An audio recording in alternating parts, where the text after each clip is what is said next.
Myself, Yognik Bhagel, Indian Revenue Service. I am right now Assistant Commissioner under trainee.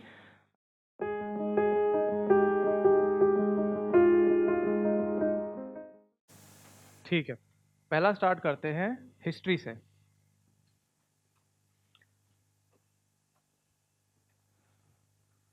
Prelims में वो तीन पुरानी NCERTs हैं, Satish Chandra, R S Sharma, Bipin Chandra. ये तीन पुरानी ओल्ड एनसीईआरटीज हैं, ठीक है। तो ये है आपकी मेजर सोर्स। उसके बाद मॉडर्न इंडिया के लिए मतलब इंडिया स्ट्रगल फॉर इंडिपेंडेंस, जो अपना फ्रीडम स्ट्रगल था, उसके लिए वो मोटी वाली बिपिन चंद्रा आती है, ठीक है। वो है, प्लस है स्पेक्ट्रम, जो छोटी वाली है, उसका नाम क्या है? Rajeev Waheer by Spectrum, Spectrum by Rajeev Waheer, ठीक है। लेकिन उसमें करना क्या है कि आप लोगों को एक बार बिपिन चंद्रा पढ़नी है बस, लाइक अ नॉवल। पेंसिल से थोड़ा थोड़ा अंडरलाइन कर लो, ज़्यादा डीप में नहीं घुसना है, फ्लो में एक बार पढ़ जाओ उसको, ठीक है। कोई पूछे क्या कर रहे हो आजकल, ब्रो मैं पढ़ नहीं रहा आजकल, मैं नॉवल रीडिंग कर रहा हूँ कूल बनने के लिए, लेकिन आप बिपिन चंद्रा पढ़ रहे हो, ठीक है। इसको एक ही बार पढ़ना है। उसके बाद जब भी रिवाइज करोगे स्पेक्ट्रम से रिवाइज करोगे। एग्जाम से पहले बिपिन चंद्रा नहीं उठानी है हमको, ठीक है, क्योंकि वो बहुत मोटी किताब है, इट्स नॉट प्रैक्टिकल। स्पेक्ट्रम से सब चमक जाएगा अपने आप, क्योंकि बिपिन चंद्रा में कर चुके हो एक बार, तो स्पेक्ट्रम से रिवाइज करोगे, बिपिन चंद्रा से नहीं, ठीक है। तीसरा क्या बचा इसमें? Art and culture. उसके लिए एनसीईआरटी की एक फाइन आर्ट्स की एनसीईआरटी आती है, ठीक है।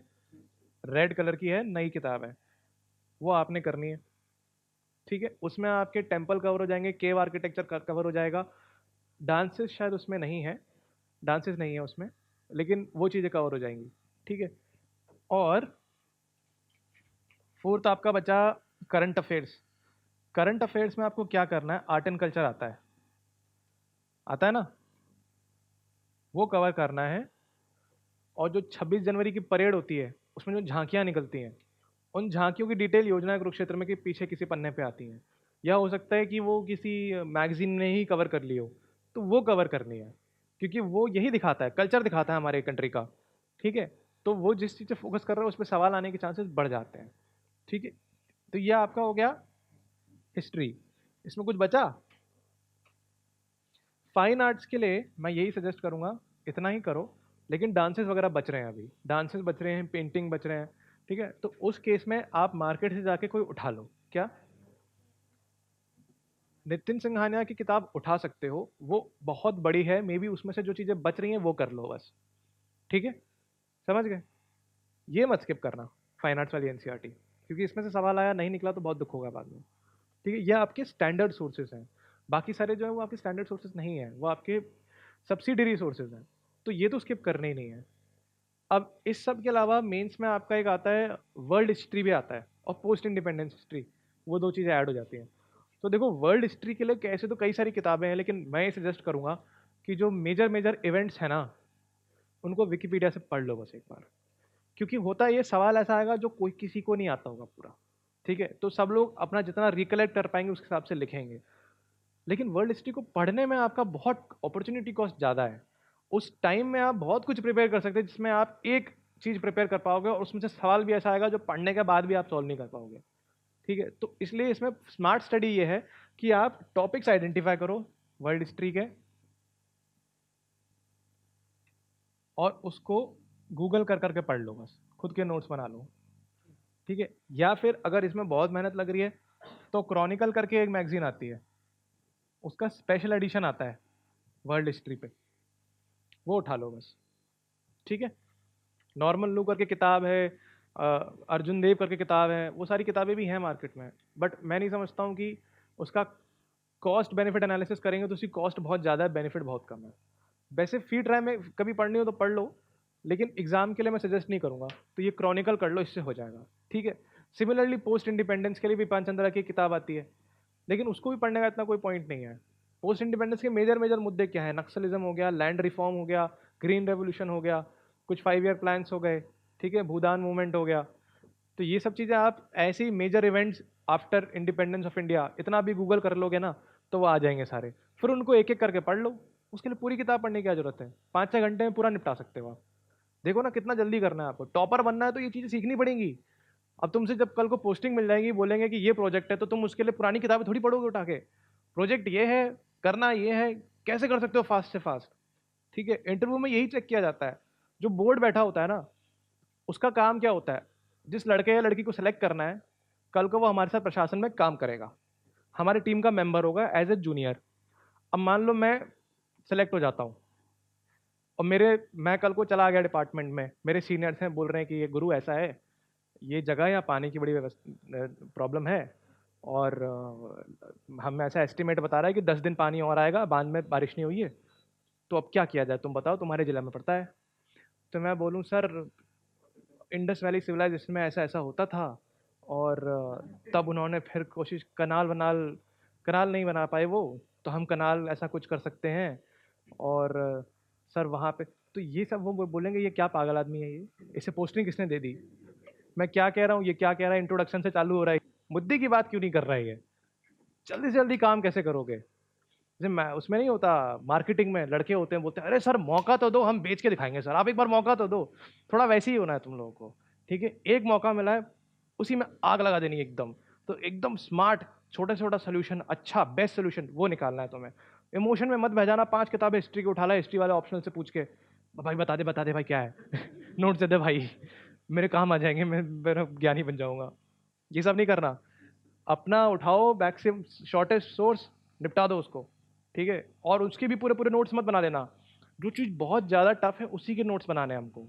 बाकी चीज़ों के लिए आदत डालो कि उसी से पढ़ पाओ सीधे, क्योंकि जब सर्विस में आ जाओगे ना, रोज इतनी इतनी फाइलें आएंगी, तो क्या नोट्स बनाओगे उनके बैठ के। हाईलाइटर पकड़ोगे हाथ में, उसी में करोगे, वहीं पर नोटिंग एंड ड्राफ्टिंग होगी, आगे चली जाएगी। नोट्स थोड़ी बनाते रहोगे चीज़ों के, किताबों के। किताब के अंदर से रिवाइज करने की हैबिट अभी से डालो, हाईलाइट करो और उसी चीज़ को हाईलाइट करो। हाईलाइट भी ऐसे करते हैं पता चलता है पूरा पन्ना ही हाईलाइटेड है, तो इससे अच्छा तो बस वही हाईलाइट कर देते जो नहीं पढ़ना था, है ना। तो वही पढ़ो, हाईलाइट करो जो जरूरी है, और उसी को रिवाइज करो और इस चीज की आदत डालो। ठीक है, ये हो गया हिस्ट्री आपका। इसमें कुछ रह गया, नोट कर लिया। ठीक है, नेक्स्ट क्या, ज्योग्राफी। सी साइड भी करेंगे, किसी ने कहा था, सी साइड का भी बताता हूँ। ज्योग्राफी के अंदर बहुत इजी है, आपकी 2 एनसीईआरटीज है मेरे ख्याल से 11th क्लास की ही है, एक इंडियन है और एक फिजिकल है। ठीक है, एक आपकी इंडियन है, एक फिजिकल है, और एक किताब और है, कौन सी है। हाँ, जीसी लियोंग। अच्छा, हिंदी में नहीं आती जीसी लियोंग।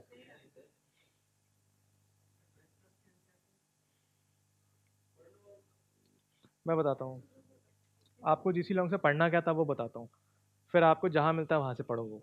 ठीक है, उसमें क्लाइमेट दे रखे हैं कि आपका विंटर में बारिश कहाँ होती है, साउथ ईस्ट मानसून जो है, साउथ वेस्ट मानसून, उसमें कौन सी क्रॉप्स उगेंगी, सवाना क्या है, स्टेपीज क्या है। तो वो क्लाइमेट और क्लाइमेट से संबंधित ज्योग्राफी और फ्लोरा एंड फोना, ये आप जहाँ से पढ़ सको पढ़ लो। ठीक है, जीसी लोगों का काम ही बस इतना होता है। ठीक है, तो उसमें से पढ़ लो, बेस्ट है। कि 10th की ओल्ड में दे रखा है, तो बस ठीक है, वो उठा लो, उसमें से पढ़ लो। बाकी जो बचा है जीसी लियोंग में, ऑलमोस्ट 3/4 जो बच गई, वो इसमें कवर हो जाता है पूरा, इसकी इंडियन फिजिकल में कवर हो जाता है वो। ठीक है, ज्योग्राफी की किताब जो है ना, ये बहुत केयरफुली पढ़ना, इसमें से हर दूसरी लाइन में से सवाल बनने का स्कोप है। ठीक है, इसके अंदर क्या है, इटैलिक्स में दे रखी होती हैं चीज़ें, और ये बहुत ईजी है पढ़ने के लिए, बस बहुत डेंस है ये, डेंस समझ रहे हो तुम, हर दूसरी लाइन में सवाल बनने का स्कोप है। और बस यही है, ये चीज़ें तुमने कर ली तो तुम्हें नहीं समझता इसके बाद तुम्हें और कुछ करना है ज्योग्राफी में। उसके बाद आपका करंट बचता है।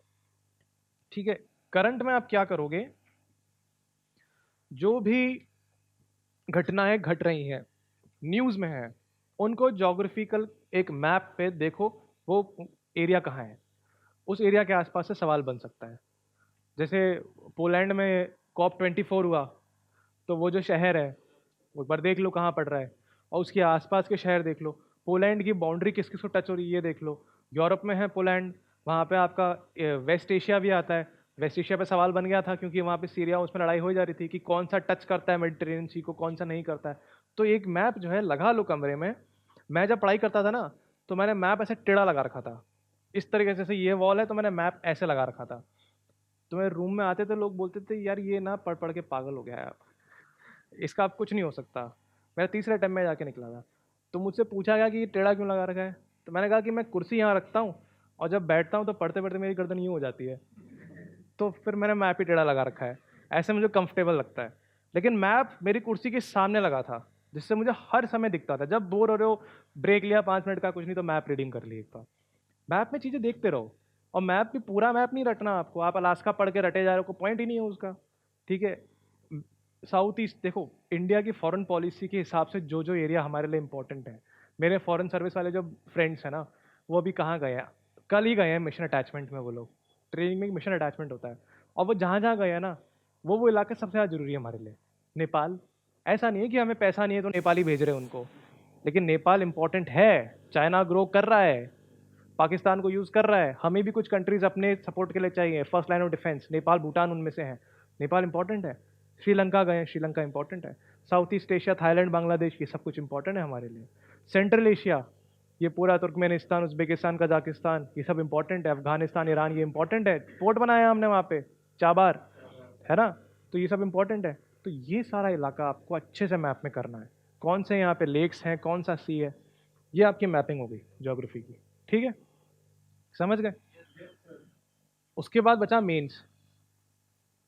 मेंस में बहुत इजी है ज्योग्राफी, ऑप्शनल वालों के लिए नहीं, जीएस वालों के लिए।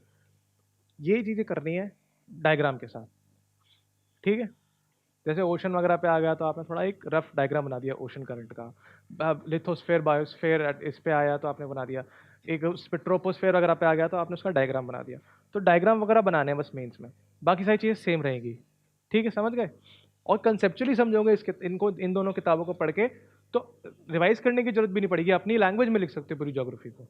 ठीक है। और ज्योग्राफी का मेंस में एक खासियत क्या होती है कि उसको आप एनवायरनमेंट से लिंक कर दो। समझ रहे हो। तो आपको ज्योग्राफी थोड़ी कम भी प्रिपेयर्ड है, लेकिन एनवायरनमेंट वाला आपको प्रिपेयर होगा पोर्शन, क्योंकि वो न्यूज़ में करंट अफेयर्स में से मैक्सिमम होता है एनवायरनमेंट। तो आप वहाँ से लिंक करके अपना एक आंसर अच्छा खड़ा कर सकते हैं। ठीक है, ये ज्योग्राफी हो गया, इसमें कोई डाउट।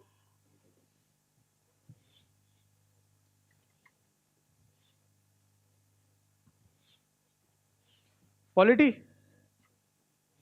पॉलिटी में तो लिखने की जरूरत नहीं है। लक्ष्मीकांत जिंदाबाद। कुछ लोग कहते हैं डीडी वासु क्यों नहीं पढ़े, हम बताओ। हम कहते हैं क्योंकि डीडी वासु जब छपती थी तब लक्ष्मीकांत नहीं थी। आज है। अब क्यों पढ़ना चाहते हो, पढ़ना है पढ़ लो यार, फ्रीडम है, लिबर्टी है, आर्टिकल 19 सबको है। जो बचा कुछ फ्रीडम रह गया आर्टिकल 21 में है। तुम्हें कैसे पता, लक्ष्मीकांत पढ़ के। तो लक्ष्मीकांत पढ़ लो, इनफ है, कुछ नहीं चाहिए। लक्ष्मीकांत में भी 3-4 चीजें बहुत इंपॉर्टेंट, वो पढ़ो। देखो, हमारा जो पूरा व्यवस्था है जिसको पॉलिटी कहते हैं हम, उसमें 3 मेजर पिलर हैं। लीगल पिलर की बात कर रहा हूँ, मीडिया की बात नहीं कर रहा। कौन से हैं? हाँ हाँ, और जुडिशरी। ठीक है, ये आपका पॉलिटी नहीं पढ़ा, अगर ये पढ़ लिया समझ लिया तो। लेजिस्लेचर में आपका आ जाएगा पूरा पार्लियामेंट और स्टेट असेंबली और इलेक्शंस वगैरह। ठीक है। एग्जीक्यूटिव में क्या आ जाएगा, प्रेसिडेंट, प्राइम मिनिस्टर, गवर्नर, वैसे ही सीएम वगैरह। ठीक है। जुडिशरी में क्या आएगा, supreme court, high court, tribunals. ठीक है।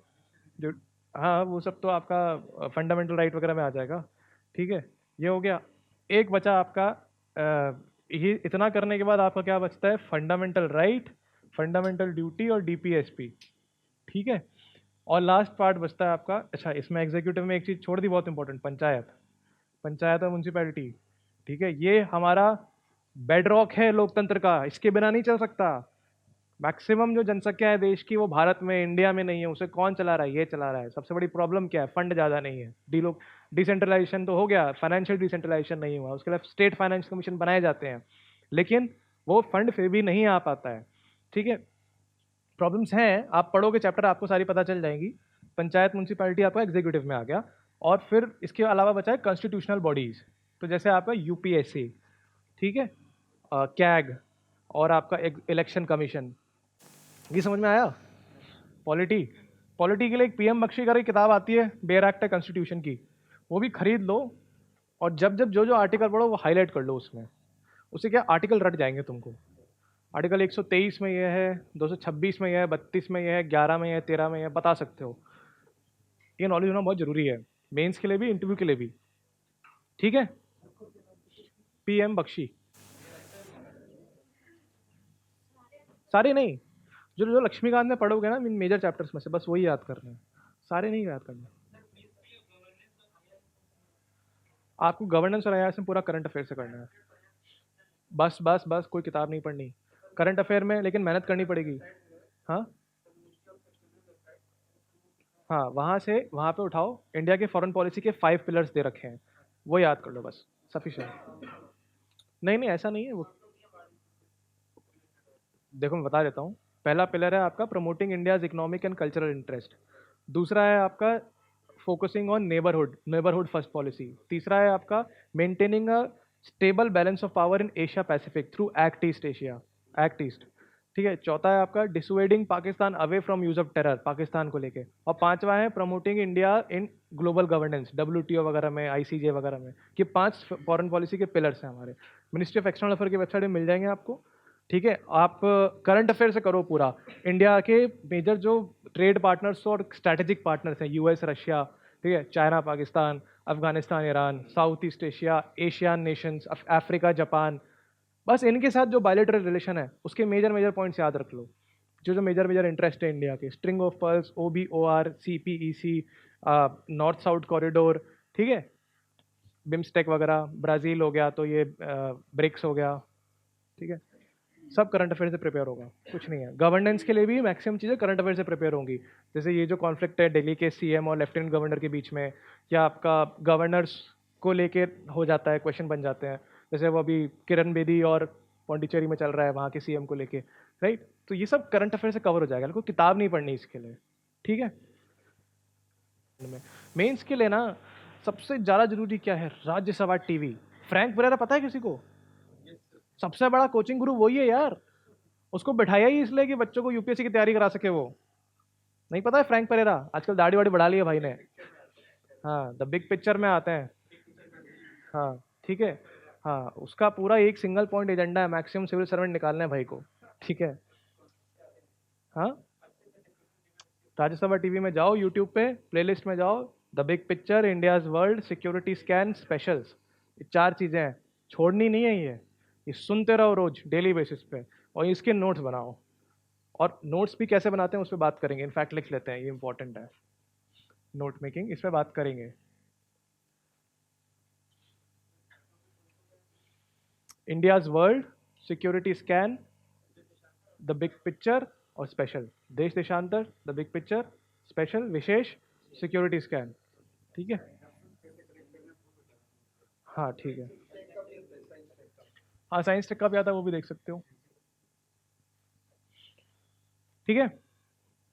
अब क्या बचा आपका, इकोनॉमिक्स। इकोनॉमी में कौन सी किताब रेफर करते हो? संजीव वर्मा और, अच्छा, रमेश सिंह, तो कई सारी किताबें हैं मार्केट में, ठीक है, मुरनाल के वीडियोस, एनसीईआरटी और करंट अफेयर्स, ठीक है। देखो मैं बताता हूँ, जो पढ़ना है पढ़ सकते हो, कोई एक किताब पढ़नी है आपको, ठीक है। मैंने पढ़ी थी श्रीराम आईएएस की, श्रीराम आईएएस की एक किताब आती है इकोनॉमी की, और प्रिंटेड नोट्स हैं वो, क्लास में हैंड रिटेड नोट्स नहीं है, प्रिंटेड नोट्स हैं, मिल जाएंगे आपको। अगर कोई खरीद रखी है तो मत खरीदना कुछ और, उसी को पढ़ लो, क्योंकि इकोनॉमी में से मैक्सिमम चीज़ें करंट अफेयर्स में से आती हैं, ठीक है। तो आपको बस कंसेप्ट समझने हैं, वो मोरलेस सेम होते हैं सब में, जैसे पेमेंट बैंक, एनबीएफसी में क्या डिफरेंस होता है, बैंकिंग के अंदर क्या क्या प्रॉब्लम्स है, एनपीएज, आईबीएफसी, बैंकरप्सी कोड क्या है, आपका पॉवर्टी क्यों है, जॉब्स क्यों नहीं है, टैक्सेशन में कैसे बढ़त होगी, करंट अकाउंट डेफिसिट क्यों है, फिजिकल डेफिसिट क्यों है, उसके लिए कौन सी एक्ट है, सरफेसी एक्ट क्या होती है, ये सब मिल जाएंगे आपको, ठीक है।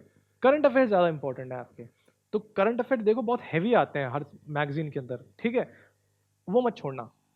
और कोई एक किताब पढ़ लो और करंट अफेयर कर लो, और इकोनॉमिक सर्वे और बजट, ठीक है। बजट में क्या करना है, मिनिस्ट्री ऑफ फाइनेंस की वेबसाइट पे आपका वो होगा, बजट की स्पीच होगी फाइनेंस मिनिस्टर की। उस स्पीच को निकाल के पढ़ो एक बार। उस स्पीच में फाइनेंस मिनिस्टर ने जो जो बातें करी हैं वो दर्शाती हैं सरकार की प्रायोरिटीज़। तो वो आपके लिए सबसे ज़्यादा इंपॉर्टेंट हो जाती हैं। योजनाएं तो ऐसे 50 हैं, लेकिन 4-5 योजनाएं होती हैं जो सबसे इंपॉर्टेंट होती है और ग्राउंड लेवल पे चल रही होती हैं। स्वच्छ भारत, आवास योजना, मनरेगा, फसल बीमा, उज्ज्वला योजना, और ये आयुष्मान भारत नहीं है, बकवास है, आईसीडीएस चल रही है कब से। आंगनवाड़ी चला रही है हेल्थ केयर में, आयुष्मान भारत कुछ नहीं कर रहा। आयुष्मान भारत को पैसे ही नहीं मिले उतने। इंश्योरेंस मॉडल है वो तो कुछ कर ही नहीं, केवल वो भी हॉस्पिटलाइजेशन चार्जेस जो एक बार में खत्म हो जाएंगे। सबसे बड़ा उसका तो वही है, क्रिटिसिज्म ही ये है। तो ठीक है, ये कुछ 5-6 योजनाएं ये चला रही हैं। तो लेकिन आपको ये कैसे पता चलेंगे? जब आप सरकार की चीज़ें पढ़ोगे, योजना कुरुक्षेत्र पढ़ रहे हो, राज्यसभा टीवी देख रहे हो, और आपने बजट स्पीच सुनी है, तब आपको पता चलेगा ये। ठीक है, ये इकोनॉमी हो गया आपका। हाँ, लास्ट ईयर का देख लो, आ जाएगा अभी। बजट स्पीच पढ़ लो, इकोनॉमिक सर्वे आएगा अभी सरकार के बाद। ठीक है, हाँ हाँ, एनवायरनमेंट में ना आते हैं। ठीक है, ये हो गया, इसमें कोई डाउट?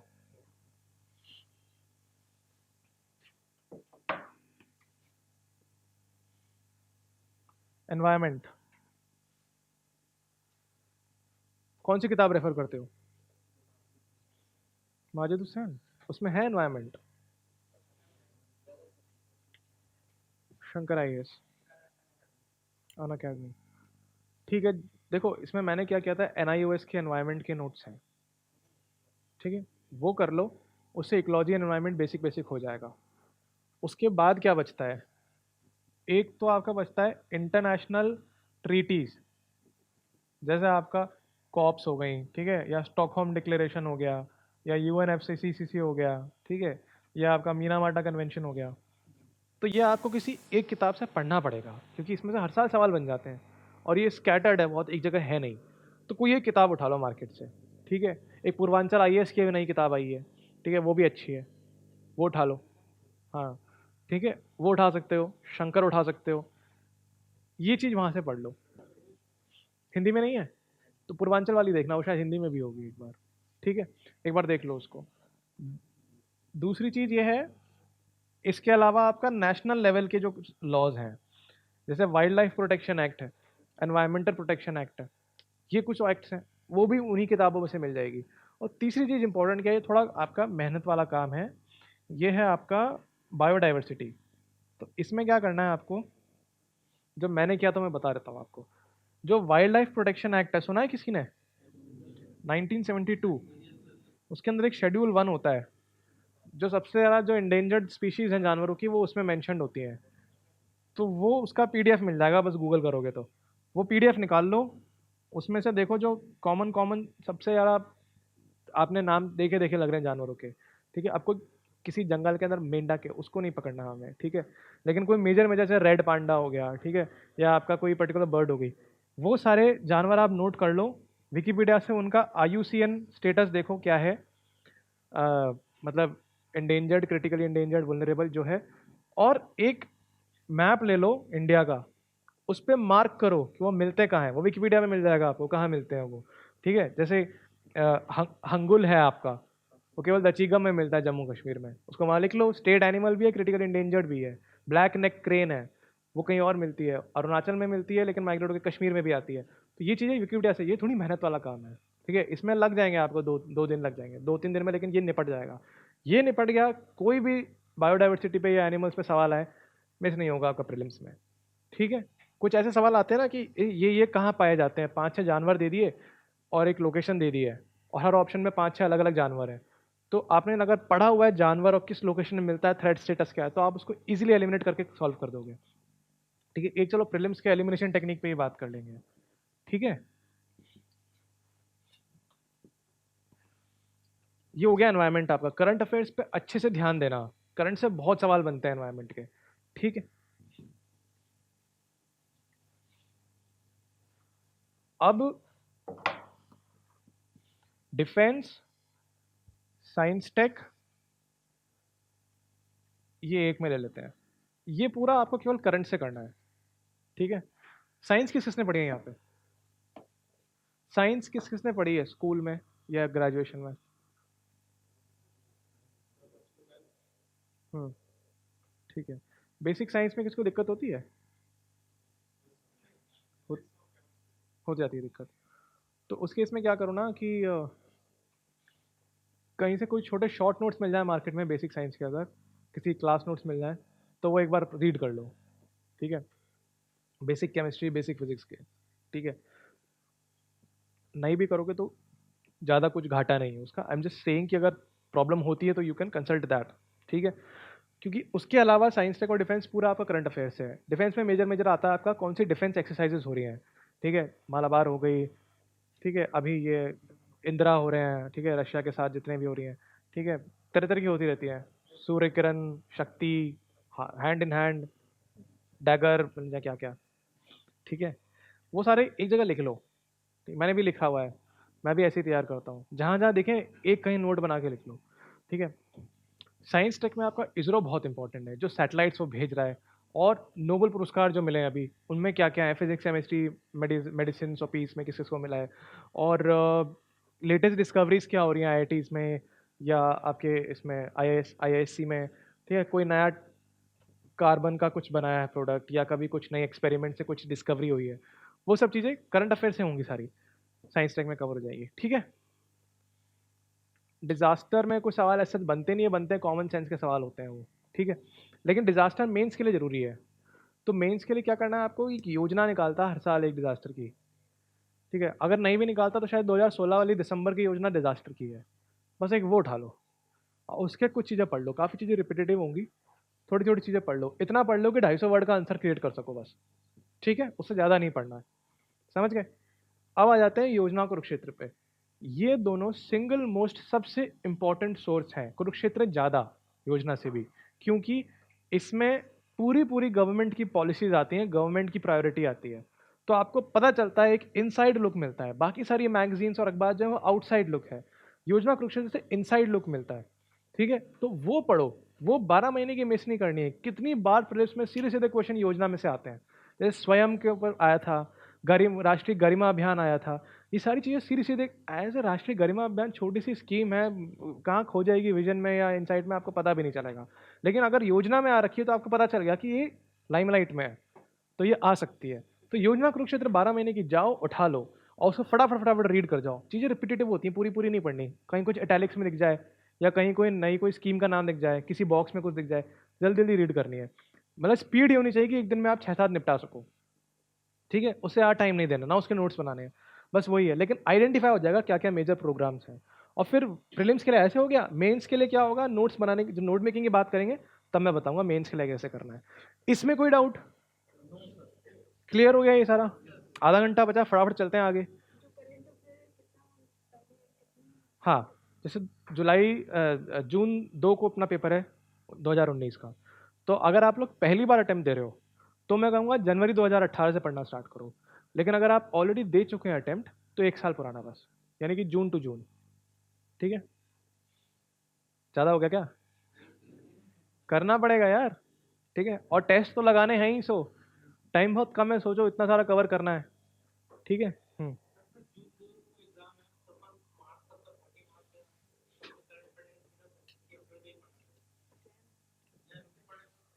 मई तक का पढ़ो, मैं तो ये कहूँगा पूरा पढ़ो जहाँ तक पढ़ सकते हो। कुछ नहीं कह सकते यार, कुछ आ गया तो। अब मान लो कोई जो करंट है, करंट कोई एकदम हर दिन नया करंट थोड़ी आता है। वो मुद्दा चल रहा होगा कभी से, लेकिन दबा पड़ा होगा, निकल के आ गया, तुमने पढ़ा तो तुम्हें याद रहेगा। पेपर में तो आ ही सकता है ना, क्योंकि पुराना मुद्दा है, समझ रहे हो? तो और पेपर के ऐसा होता है, कैसे बनता है पेपर, कई सारे पेपर आते हैं, क्वेश्चन बैंक टाइप आता है पूरा, बस उनको 100 उठा के देने होते हैं, वो आते रहते हैं, ठीक है? तो इसलिए तुम कभी ये प्रेडिक्ट नहीं कर पाओगे कि क्या आएगा क्या नहीं आएगा। तो तुम तो जितना कर सकते हो करते रहो। इंटरव्यू में तो ये कहते हैं जिस दिन जा रहे हो उस दिन का अखबार पढ़ के जाना बहुत इंपॉर्टेंट है, छोड़ ही नहीं सकते हो आप यार। आपसे सीधे वो एक्सपेक्ट कर रहे हैं कि आप हाँ बोलोगे, जब वो पूछेंगे आज का अखबार पढ़ा है, आप बोलते हैं नहीं सर। वो बोलेंगे जाओ फिर क्यों आए हो इधर, ठीक है? इसमें कोई डाउट? क्लियर है? ठीक है, अब करते हैं नोट मेकिंग की बात। नोट मेकिंग बहुत ही ज़्यादा इंपॉर्टेंट है, सिलेक्शन यही दिलाता है। दूसरों के नोट्स जो होते हैं वो सिलेक्शन नहीं दिला सकते, खुद ही के नोट सिलेक्शन दिलाएंगे। दूसरों के नोट्स में सबसे बड़ी बात क्या होती है, यू कैन नॉट ट्रस्ट, उसने पता नहीं क्या स्किप किया है, कुछ चीज़ उसकी बहुत ज़्यादा उसके वो अच्छे से आती होगी तो हो सकता है उसने नोट्स बनाए ही नहीं उसके, है ना। तो आप you will always have to work for your own notes.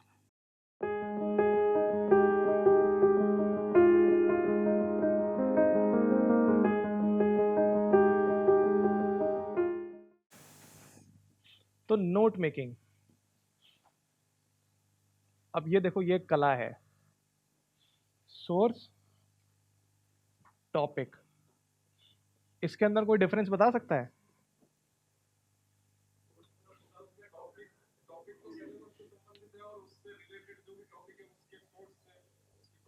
Good. अब क्या होता है, जैसे मार्केट में मिल रही मैगजीन जो है वो एक सोर्स है, लेकिन एग्रीकल्चर एक टॉपिक है। अब क्या होगा, जब आप मान लो एक सोर्स आप कर रहे हैं, आपने एक मैगजीन कर ली, लेकिन कल आप मार्केट में गए, कल एक और मैगजीन आ गई, कल एक मैगजीन है जिसका फ्रंट पेज बहुत अच्छा दिखता है, आपने इंडेक्स देखा, अरे ये तो सब कुछ एकदम नया का नया है, आप घबरा गए, यार ये तो मैंने पढ़ा ही नहीं। फिर आपकी नज़र इधर उधर गई, बहुत सारी चीज़ें चमकने लगी, आप घबरा गए, यार ये तो मैंने किया ही नहीं, मेरा तो तैयारी नहीं है, मैं तो कवर ही नहीं कर पाऊंगा ये सब। और ये होता है, जैसे नशा होता है ना, उस तरह का नशा है। मार्केट में जाओगे, देखोगे नई नई चीज़ें, रोज करेगा दिल की ये भी खरीद लूँ, वो भी खरीद लूँ, ये भी पढ़ लेते हैं, वो भी पढ़ लेते हैं, इसमें कितना सारा ज्ञान है, ये भी पढ़ लेते हैं। तो ये होता है अट्रैक्शन सोर्स का, कि आपको लगेगा मेरे को सोर्सेस कंप्लीट करने हैं सारे। देखिए, आप मैक्सिमम सोर्सेज कंप्लीट करने के जाल में फंसते चले जाओगे और आपका टाइम निकल जाएगा।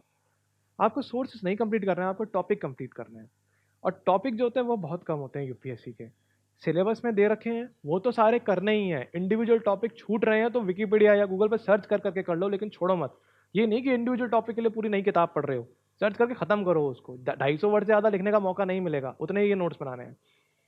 टॉपिक, मेजर मेजर टॉपिक क्या है, जैसे मैं बताता हूँ, थीम बेस्ड टॉपिक होते हैं। लिख लो एक, इनफैक्ट मैंने ऐसे ही कुछ 10-12 मेजर टॉपिक्स जो है, मैं ऐसे ही बैठे बैठे सोच रहा था क्या होते हैं, तो मैं बता देता हूँ, लिख लो। Environment slash climate change slash global warming, ये आपका पहला टॉपिक हो गया। दूसरा topic, agriculture slash food security. तीसरा, वाटर। चौथा, लिविंग स्पेसेस यानी अर्बनाइजेशन, हैबिटेट। पांचवा, education slash awareness slash advocacy.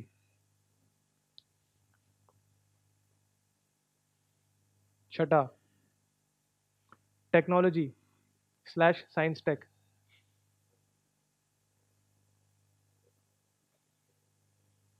सातवां, health care slash education, sorry, women and child, health care, women, child. आठवां, एनर्जी, सोर्सेज ऑफ एनर्जी, उसमें सारा आपका renewable और फॉसिल फ्यूल, न्यूक्लियर सब आ गया। फिर सस्टेनेबल डेवलपमेंट, और फाइनल इकोनॉमी, जिसमें आपका पॉवर्टी, जॉब, टैक्सेशन सब आ गया। अब मेरे को ये बताओ, जो वो टेक्नोलॉजी थी उसमें डिफेंस भी आ चुका है, डिफेंस, इसरो सब आ चुका है। पूरे यूपीएससी में कोई भी सवाल इसके बाहर से आएगा? एक सवाल गिना दो, एक सवाल गिना दो। अगर तुम आज घर जाओ और इनके बारे में गूगल में सर्च कर करके अपने नोट्स बना के रख लो, 3 दिन दो इसको बस, क्या उसके बाद कोई ऐसा टॉपिक है जिसपे तुम चुप बैठोगे या तुम्हें कुछ नहीं पता होगा या तुम ब्लैंक हो गए? है? एक सवाल बता सकते हो जो इसके बाहर से आएगा? तो फिर क्यों भागते हम सोर्सेज के पीछे? टॉपिक कवर करना इतना इजी तो है। इसे कहते हैं गाइडेंस, जो मैं तुम्हें गाइड कर रहा हूँ अभी। तुम्हें गाइडेंस नहीं मिली हुई इसलिए तुमने ऐसा सोचा ही नहीं कभी। सोचा था किसी ने ऐसा? इसके अलावा कुछ आ सकता है? तुम्हें वेट करना है कि अगले महीने की योजना आएगी तब मैं तैयारी करूंगा? अरे डालो ना एग्रीकल्चर गूगल में, एक ही चीज चली आ रही है पिछले 75 साल से, वही प्रॉब्लम्स हैं, वही सोल्यूशंस हैं।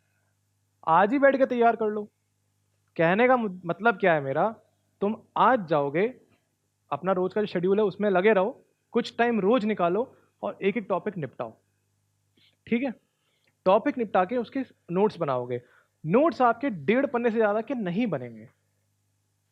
एकदम पते की बात लिखनी है, कहानी नहीं लिखनी नोट्स में। पते की बात लिखनी है, वो जो तुम खुद एग्जाम में लिखोगे या खुद इंटरव्यूअर को बोलोगे। उसके अलावा सब बकर है वो नहीं लिखनी। जब ये सब करके एंड में पहुंचोगे ना एग्जाम देने, तब इतना पढ़ चुकोगे कि बकर अपने आप निकल आएगी जब लिखनी होगी। तो बकर नहीं लिखनी नोट्स में, ठीक है। फैक्ट लिखना है। एग्रीकल्चर की बात कर रहे हैं, सबसे बड़ा मुद्दा यह है कि देश के 85% किसान स्मॉल एंड मार्जिनल है। उनको किसी योजना का बेनिफिट नहीं मिलता, ना उनको लोन वेवर का बेनिफिट मिलता है, ना उनकी इकोनॉमिक्स ऑफ स्केल हो पाती है, ना उनकी यील्ड इतनी हो पाती है। सारी दिक्कतें वहीं से हैं, ठीक है। लैंड रिफॉर्म्स का बेनिफिट ही नहीं मिला, मेरी जमीन ही छोटी है, मैं करूंगा क्या? कहाँ से उसमें क्रॉप डाइवर्सिटी कर लूँ मैं? कहाँ से उसमें गेहूं और गोभी दोनों उगा लूँ? ठीक है। फार्मर प्रोड्यूसर ऑर्गेनाइजेशन चाहिए, कम्यून सिस्टम लाना है, या कुछ ऐसा करना है जिससे कि इकोनॉमीज ऑफ स्केल यूज कर सकें। तुम स्टार्ट करो नेट यूज करके अपने नोट्स बनाना आज से ही, ठीक है। फिर क्या करना है, नोट्स बनेंगे केवल 1.5 पन्ने के या मैक्सिमम 2 पन्ने के, उससे ज़्यादा के नहीं बनेंगे। अब तुम क्या कर रहे हो, अब तुम रोज अखबार पढ़ रहे हो, तुम्हारे जो भी सोर्स है, जो भी मैगजीन है। अब तुम ये नहीं कि अखबार का पूरा नोट बना रहे हो, एडिटोरियल का पूरा नोट बना के रख लिया, कुछ नहीं। तुमने एडिटोरियल पढ़ा, तुमने अखबार पढ़ा, कोई एक का फैक्ट या मुद्दा दिखा तुम्हें जो तुम एग्जाम में यूज कर सकते हो, बस वो ऐड किया अपने नोट में जो पहले से बने हुए हैं। आपको वेट नहीं करना है अखबार मैगजीन का आने का कि जब वो आएंगे तब हम नोट्स बनाएंगे। हमारे नोट्स तैयार होने चाहिए, आज एक ढांचा तैयार होना चाहिए, उसमें बस एडिंग और अपडेटिंग होती है। फिर रोज केवल अपडेट करेंगे आप, ठीक है। जो डिजिटली करता है उसके लिए और भी ईजी है, ठीक है, अपडेट करना। जो डिजिटली नहीं करता है उसके लिए क्या करना है, A4 शीट पे बनाओ नोट्स, ठीक है, और फाइल में रख लो। वैसे तो नोट्स 2 पन्ने से ज़्यादा बनने ही नहीं चाहते हैं, चाहिए ही नहीं, नहीं तो उसका फिर पर्पस ही खत्म हो गया, रिवाइज ही नहीं होगा वो एंड में। लेकिन जरूरत पड़े तो एक A4 शीट और लगा लिया आपने, वहाँ पे लिख लिया, ठीक है। ये होती है नोट मेकिंग आपकी। इसको रिवाइज भी कर सकते हो बहुत जल्दी, और ये कर लिया ना, आई गारंटी कोई भी सवाल नहीं छूटेगा मेंस में। जो सवाल बिल्कुल आइडिया नहीं ना, उस सवाल का भी जवाब अपने नोट्स में से लिख सकते हो। इतने अच्छे नोट से कुछ भी लिख दो, उसमें कुछ ना कुछ तो मिलेगा। नहीं मिलेगा तो भी ठीक, मिलेगा तो बहुत अच्छी बात है, ठीक है। लेकिन नोट मेकिंग ऐसी होती है, इसमें कोई डाउट है?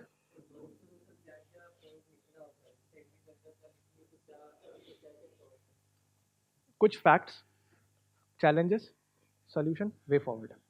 फैक्ट में क्या आएगा, कहाँ कहाँ पे इंडिया जो है लार्जेस्ट प्रोड्यूसर है, जैसे पल्सेस हो गया, मिल्क हो गया, हॉर्टिकल्चर हो गया। डेटा भी लिखना साथ में, कितना परसेंट शेयर है। चैलेंजेस में क्या है, 86% फार्मर स्मॉल एंड मार्जिनल है, ठीक है। इनकम बहुत कम है, तो जो ग्रो करते हैं उसका रेम्यूनरेटिव प्राइस नहीं मिलता, ठीक है। रेन फेड एग्रीकल्चर है, बारिश पे डिपेंडेंट है।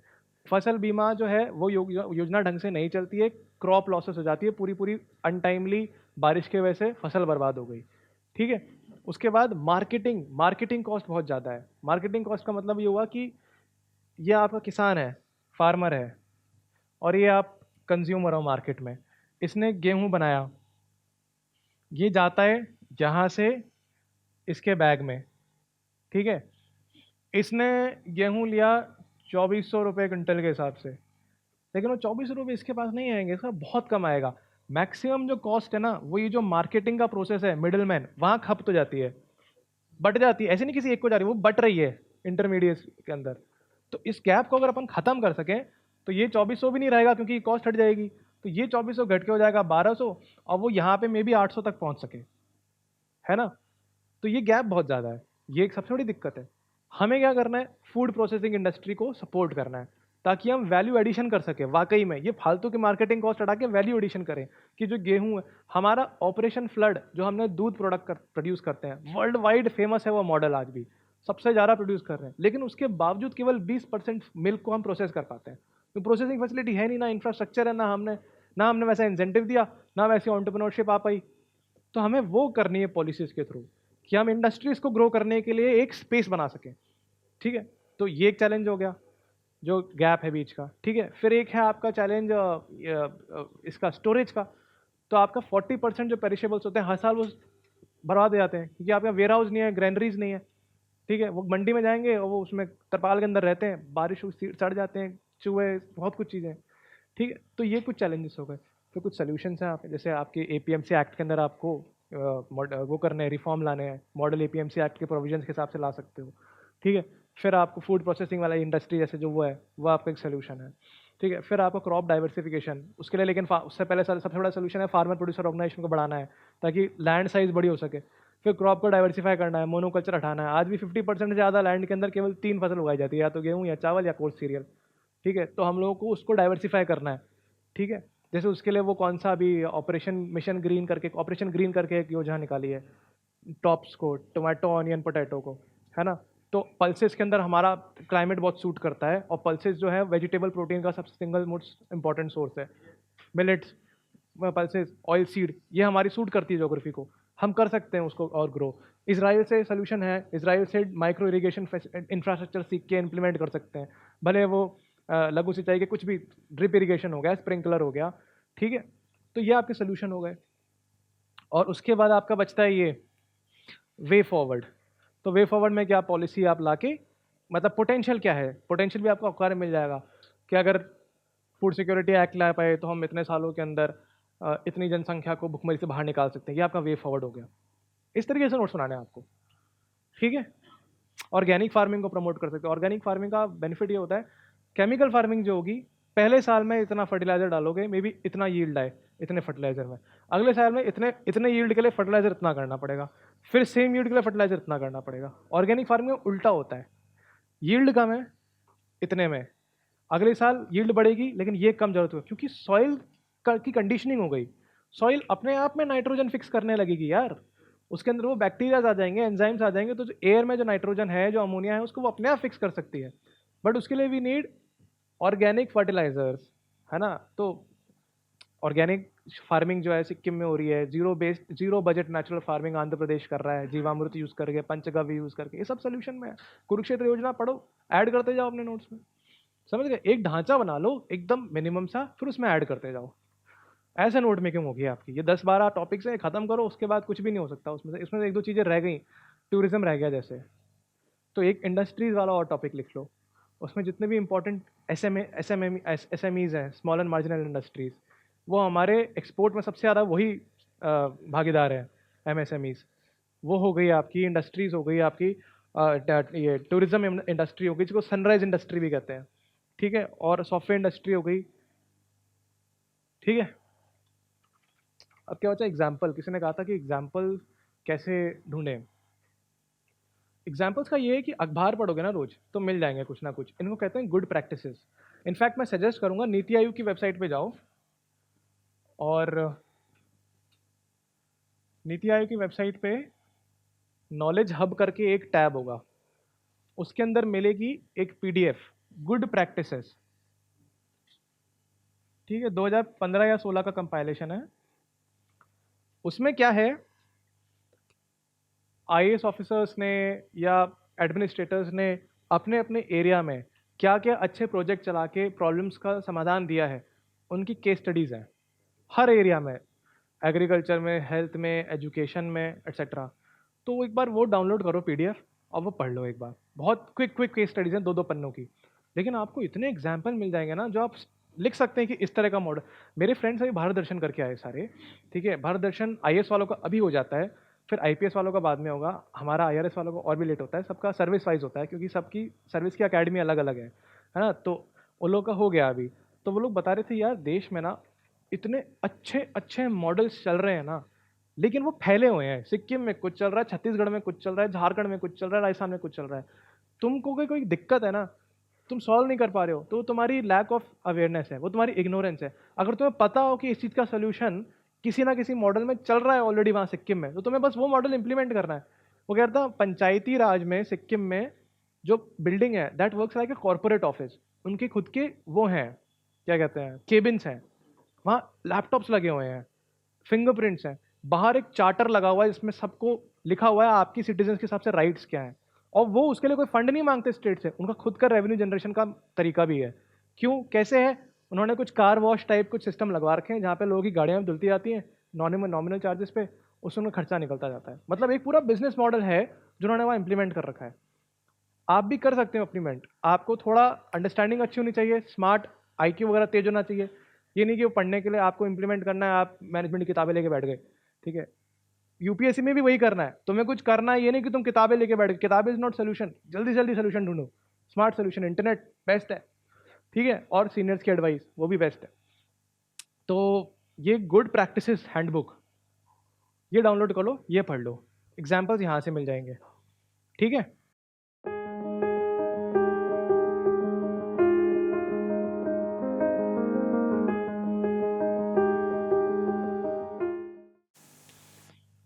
फाइनली बचा एलिमिनेशन टेक्निक प्रीलिम्स में कैसे करनी है। प्रीलिम्स में देखो, प्रीलिम्स जो है और यूपीएससी जो है उसे कोई फर्क नहीं पड़ता तुमसे। UPSC does not give two shits about you, the truth is this. UPSC को बेस्ट ऑफिसर्स चाहिए, और इवेंचुअली कंपटीशन में प्रीलिम्स में भले कोई भी जाए, मेंस के आगे नहीं जा पाता हर कोई, जिसको आता है वही जाता है मेंस में, और इंटरव्यू में तो वो स्क्रीन कर ही लेते हैं अच्छे से, एटीट्यूड चेक कर ही लेते हैं। तो तुम आओ ना आओ, इवेंचुअल जो फाइनल 700-800 बच्चे आएंगे सेलेक्ट होके, they will be the best. कितने सारे बेस्ट होते हैं जो जा ही नहीं पाते, जो डिजर्व करते हैं, लेकिन मुझसे ज़्यादा डिजर्व करने वाले बच्चे शायद हैं, शायद नहीं डेफिनेटली हैं, लेकिन वो है नहीं सर्विस में। That is the nature of a predatory competitive exam जो यूपीएससी है। डाउन साइड है उसका ये। तुम क्या कर सकते हो, दुख मना सकते हो, या you can plan and ensure कि तुम्हारा सिलेक्शन हो। तुम्हें प्लान करके सिलेक्शन चाहिए, ठीक है, तो यूपीएससी को समझो थोड़ा। प्रीलिम्स में वो ऐसे सवाल बनाएंगे जिनका कोई संबंध ही नहीं होगा न्यूज़ से, क्योंकि prelims is just a filtering process, उन्हें केवल फिल्टर करने हैं बच्चे, ठीक है, कोई भी फिल्टर होने कोई फर्क नहीं पड़ता, मेंस में तो अच्छा ही जाने हैं। तुम्हें अडेप्ट करना पड़ेगा अपने आप को। ये जो सारी गीता अभी मैंने बोली है ना, ये गीता इसलिए कि तुम वेल प्रिपेयर्ड जाओ, लेकिन जरूरी नहीं है इसमें से चीजें आएंगी, ठीक है। तुम पेपर अटेम्प्ट करोगे, तुम बौखला जाओगे, good thing is everyone is बौखलाया हुआ, ठीक है। तो ऐसे डिमोरलाइज मत होना, साइड में देखोगे वो भी तुम्हें देख के मुस्कुराएगा, तुम भी उसको देख के मुस्कुराना, सबकी हालत टाइट हो जाती है वहां जाके। अच्छे से अच्छे टॉपर को 50 सवाल से ज्यादा नहीं आते हैं, फिर उसके बाद गैस चलता है। अब कैसे आप अपने गैसेस ठीक कर सकते हैं? एलिमिनेशन करके। आप लोग हिंदी वाले हो, इंग्लिश बिल्कुल ही नहीं आती हो ऐसा भी कोई है? आराम से बता दो, इट्स ऑल राइट, हिंदी हमारी नेचुरल लैंग्वेज है, ऐसा कोई नहीं है यहाँ पे, ठीक। तो थोड़ी बहुत भी इंग्लिश आती है ना, अगर आई एम श्योर आती है, उसका बेनिफिट कैसे उठाएंगे हम? देखो, प्रीलिम्स में हिंदी में भी छपेगा, इंग्लिश में भी छपेगा, हिंदी में ही करेंगे आप लोग। जिस सवाल में अटके ना, वहाँ इंग्लिश वाले पे आ जाना, उसमें देखना ये वर्ड्स लिखे हैं क्या। ऑलवेज, ओनली, मस्ट, ये ऑलवेज ओनली मस्ट वाली चीज़ें हमेशा गलत होती है, क्योंकि अगर 0.01% गुंजाइश है किसी चीज़ के होने की, लेकिन लिख दिया ऑलवेज ओनली मस्ट, तो ये गुंजाइश के हिसाब से वो स्टेटमेंट गलत हो जाएगा। और हम बात कर रहे हैं ह्यूमैनिटीज़ की, वहाँ पे हमेशा 0.01 नहीं, थोड़े 1-2% चांसेस होते हैं हर चीज़ के होने के, है ना। ये मैथ्स नहीं है यार, ये ह्यूमैनिटीज़ की बात कर रहे हैं हम, ये पॉलिसीज़ की बात कर रहे हैं, ठीक है। समझ पा रहे हो लॉजिक क्या है? जहाँ इस तरह का एक्सट्रीम स्टेटमेंट देखे, उसका उसके 99% चांस है कि वो गलत है, तो वहाँ पे देखो रिस्क तो आपको लेना ही पड़ेगा। बिना रिस्क लिए आपका सिलेक्शन डेफिनेटली नहीं होगा। रिस्क लोगे तो there is a chance, guarantee नहीं है, there is a chance, and इस छोटे से चांस के लिए हम सब लड़ते हैं, ठीक है। और वो चांस लेना है ना, तो वो इस वाले ऑप्शन पे लेना, इसको एलिमिनेट करके, ऐसे एलिमिनेट कर दो। फिर दूसरा एक ट्रिक तो हो गई है, दूसरी ट्रिक क्या है? साइंस टेक के क्वेश्चंस में, साइंस टेक जो है ना वो बहुत स्पीड से भाग रही है, रफ्तार से, साइंस वर्ल्ड में। तो हमें शायद हर चीज़ का अंदाज़ा नहीं होता, लेकिन साइंस में वो डेवलपमेंट शायद उससे 20 साल पहले ही हो गया हो, ठीक है। तुमसे सवाल ऐसा बना दिया गया कि there is no drug available to treat cancer, true है कि फॉल्स? फॉल्स है। मे बी हमारे पास क्योर नहीं है, लेकिन थ्योरेटिकली ड्रग बन चुका हो यार, है ना। अब कोई ऐसे इसको ट्रू मार दिया कि नहीं है, तो अभी नहीं तो कहाँ कैंसर क्योर हो पाता है? कीमोथेरेपी से कुछ ना कुछ तो हो ही रहा है, आई एम श्योर कुछ ना कुछ तो होगा, हमें नहीं पता। लेकिन साइंस टेक के अंदर ऐसे सवाल जो आएंगे उनमें हमेशा यस करना, ठीक है। ठीक है था, अच्छा, ही अग्रीज। तो साइंस टेक हो गया ये। और साइंस टेक में क्या होता है, ऑल ऑफ द अबव भी होता है कभी कभी, ठीक है। वो हमेशा ठीक होता है, हमेशा नहीं तो 95% वो ठीक होता है। ऑल ऑफ द अबव, क्योंकि साइंस में ऐसी पॉसिबिलिटीज़ रहती हैं, थोड़ी बहुत भी गुंजाइश है तो वो सही है। ठीक है, आप थोड़ा ज़्यादा माइंड यूज़ करके उसको एलिमिनेट कर देंगे, बट उसको करना मत एलिमिनेट। ऑल वाला अक्सर ठीक होता है। ठीक है, और एक तीसरा टेक्निक और है, फाइनल टेक्निक, वो है नेगेटिव, सॉरी नेगेशन। अब इसमें थोड़ा और आपका अनुभव चाहिए। जैसे आप टेस्ट वेस्ट लगाओगे ना, तो आपको आएगा धीरे धीरे, ये ऐसे समझ में नहीं आएगा, क्योंकि ये कहीं काम करता है कहीं काम नहीं करता। नेगेशन का मतलब क्या हुआ, कुछ सवाल जो होते हैं उसमें कुछ ऑप्शंस नेगेटिवली बनाए गए होते हैं, ये काम नहीं हो सकता, वो काम नहीं कर सकते, ये पॉलिसी, इस पॉलिसी के अंदर ये प्रावधान नहीं है।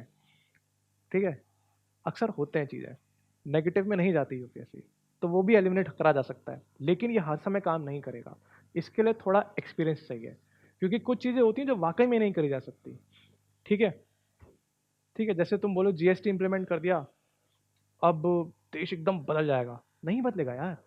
ठीक है, ऐसा सवाल आया था कि जीएसटी की इंप्लीमेंट हो जाने से हमारी growth rate will increase multiple times, China cross कर जाएगी।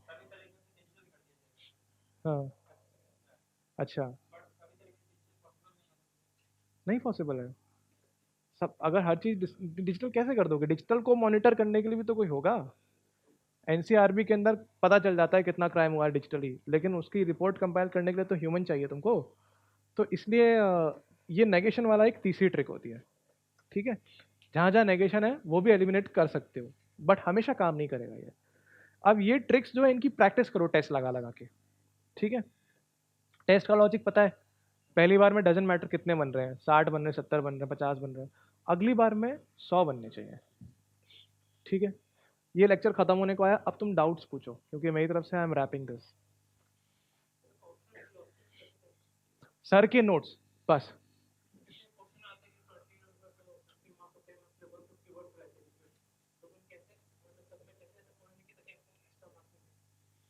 जब तुम देखो, फिलोसफी एक ऐसा सब्जेक्ट है जिसमें काफ़ी क्या मैक्सिमम 80% पेपर आपका रीट्रेट होता है, वापस से आता है। मतलब कहने की बात ये है कि जैसे तुम मान लो, मैं तुमको एक असाइनमेंट देता हूँ कि तुम्हें कल एक रेस्टोरेंट खोलना है।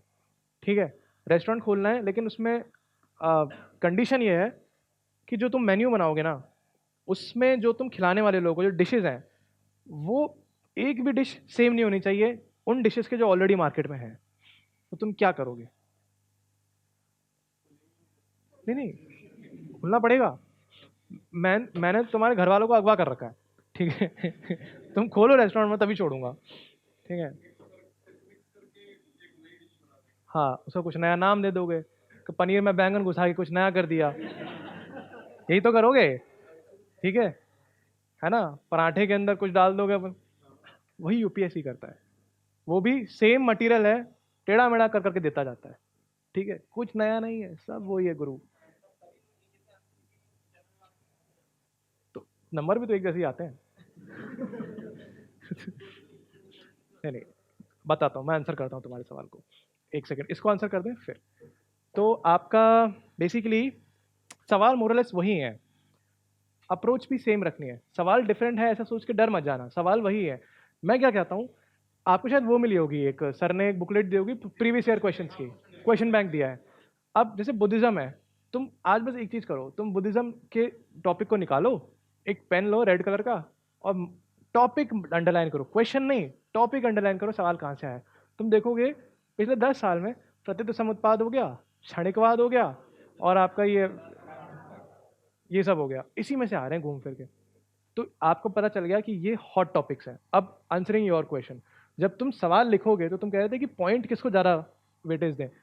ये एक्सरसाइज करने के बाद तुम्हें पता चला कि एग्जामिनर के हिसाब से सवाल, एग्जामिनर के हिसाब से बुद्धिज्म में ये 3 टॉपिक सबसे ज़्यादा इंपॉर्टेंट है, क्योंकि इसी में सवाल आ रहे हैं, प्रतीत समुत्पाद, क्षणिकवाद और जो बताया। तो आपको जब अपने जवाब लिखेंगे उसमें इनको ऊपर रखेंगे, बाकी को नीचे रखेंगे। आपको समझना पड़ेगा एग्जामिनर के हिसाब से कौन सी चीज इंपॉर्टेंट है, कैसे पता चलेगी किस पे से ज्यादा सवाल बने हैं, वो इंपॉर्टेंट है, तो अपने जवाबों में उसको ऊपर रखो। ठीक है,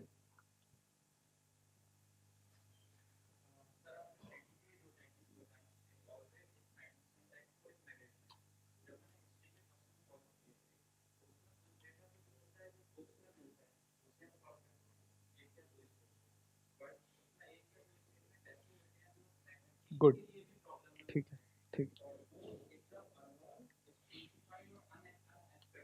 वेरी गुड, ठीक है, वेरी गुड, वेरी गुड। अच्छा सवाल है।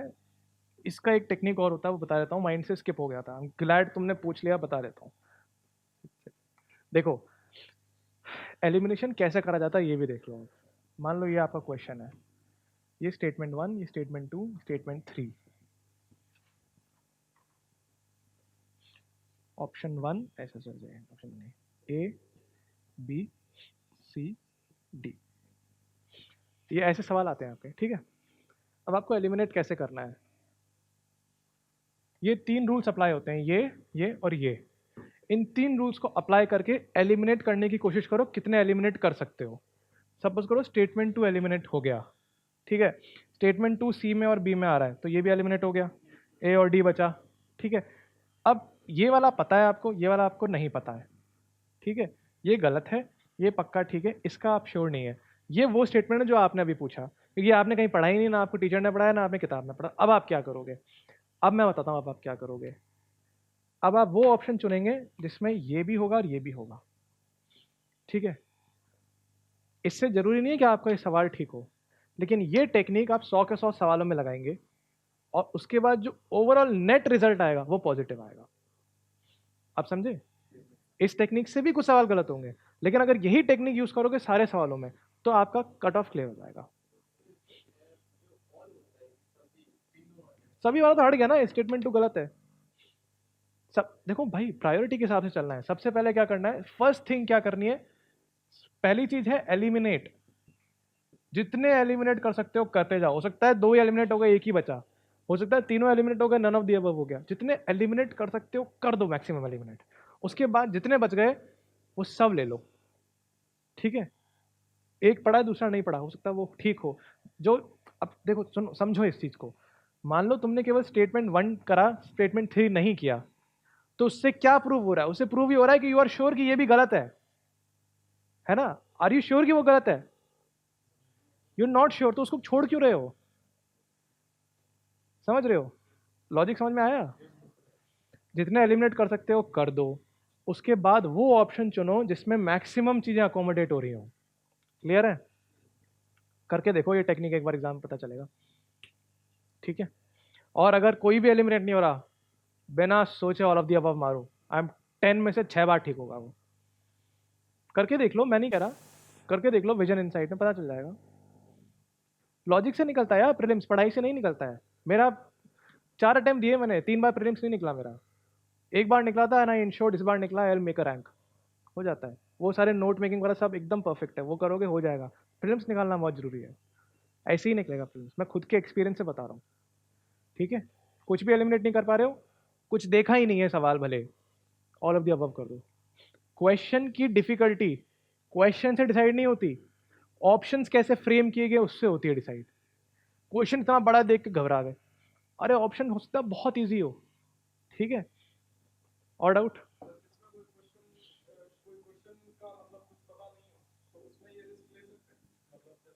हाँ देखो, इसमें ऐसा है, मैं सजेस्ट करूंगा प्रीलिम्स में पहले तो ये लगाओ 7500 सवाल रटो।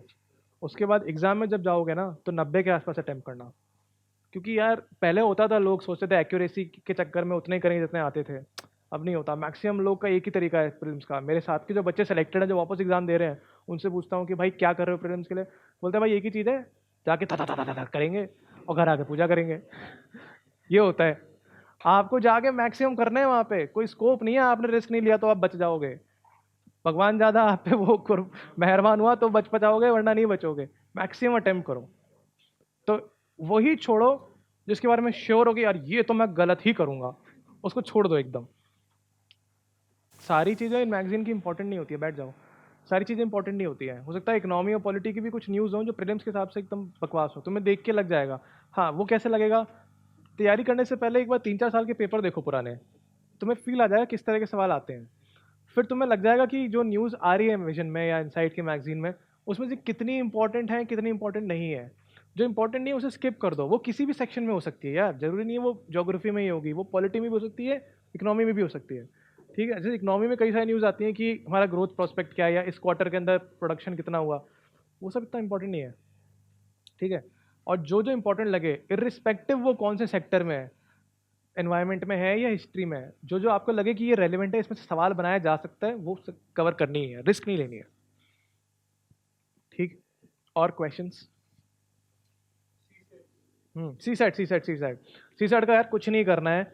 सी सेट बहुत लोगों का वीक होता है, मैं समझता हूँ, लेकिन तुम लोग पहले सोचो कि तुम कर सकते हो, तभी होगा, वरना नो मैटर तुम कितनी प्रैक्टिस करो नहीं होगा। पहली चीज़ है सोचो, दूसरी चीज़ है पिछले 3-4 साल के सी सेट के पेपर लगाओ, उससे आइडेंटिफाई हो जाएगा कहाँ कहाँ नंबर कम रह रहे हैं।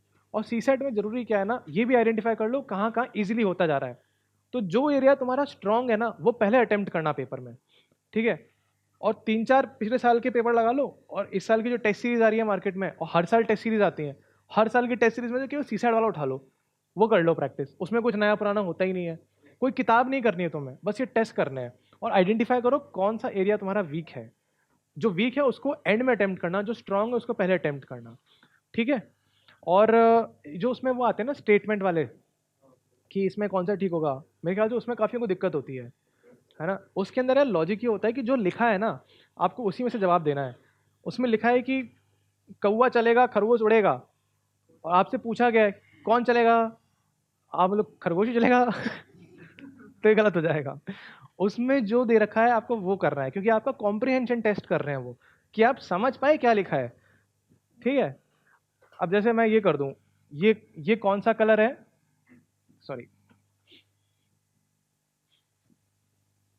जो मैं, अब मुझे बताओ ये कौन सा कलर है? रेड नहीं है, ये ब्लैक है।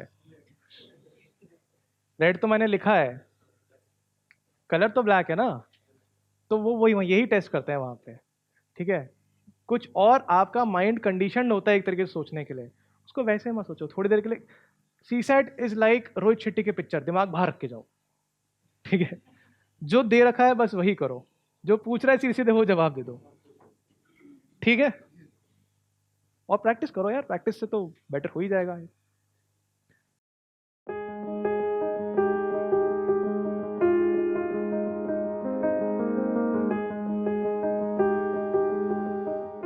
And I reach to some conclusion, क्योंकि पढ़ा भी मैंने, मैं भी थोड़ा अपने आप में इतना एजुकेटेड नहीं था मुद्दे के बारे में, कश्मीर के बारे में।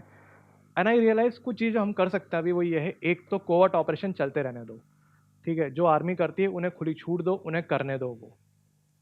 ठीक है, इमीडिएटली हम क्या कर सकते हैं, जैसे हमने MFN स्टेटस खींच लिया उसका, लेकिन उससे क्या होगा, सिंबॉलिक ज़्यादा है वो। इकोनॉमिकली देखा जाए तो ट्रेड में कोई ज़्यादा घाटा हो नहीं रहा है। ठीक है, MFN हटाने से ज़्यादा जरूरी ये है कि हम उसको इकोनॉमिकली आइसोलेट करें इंटरनेशनल लेवल पे।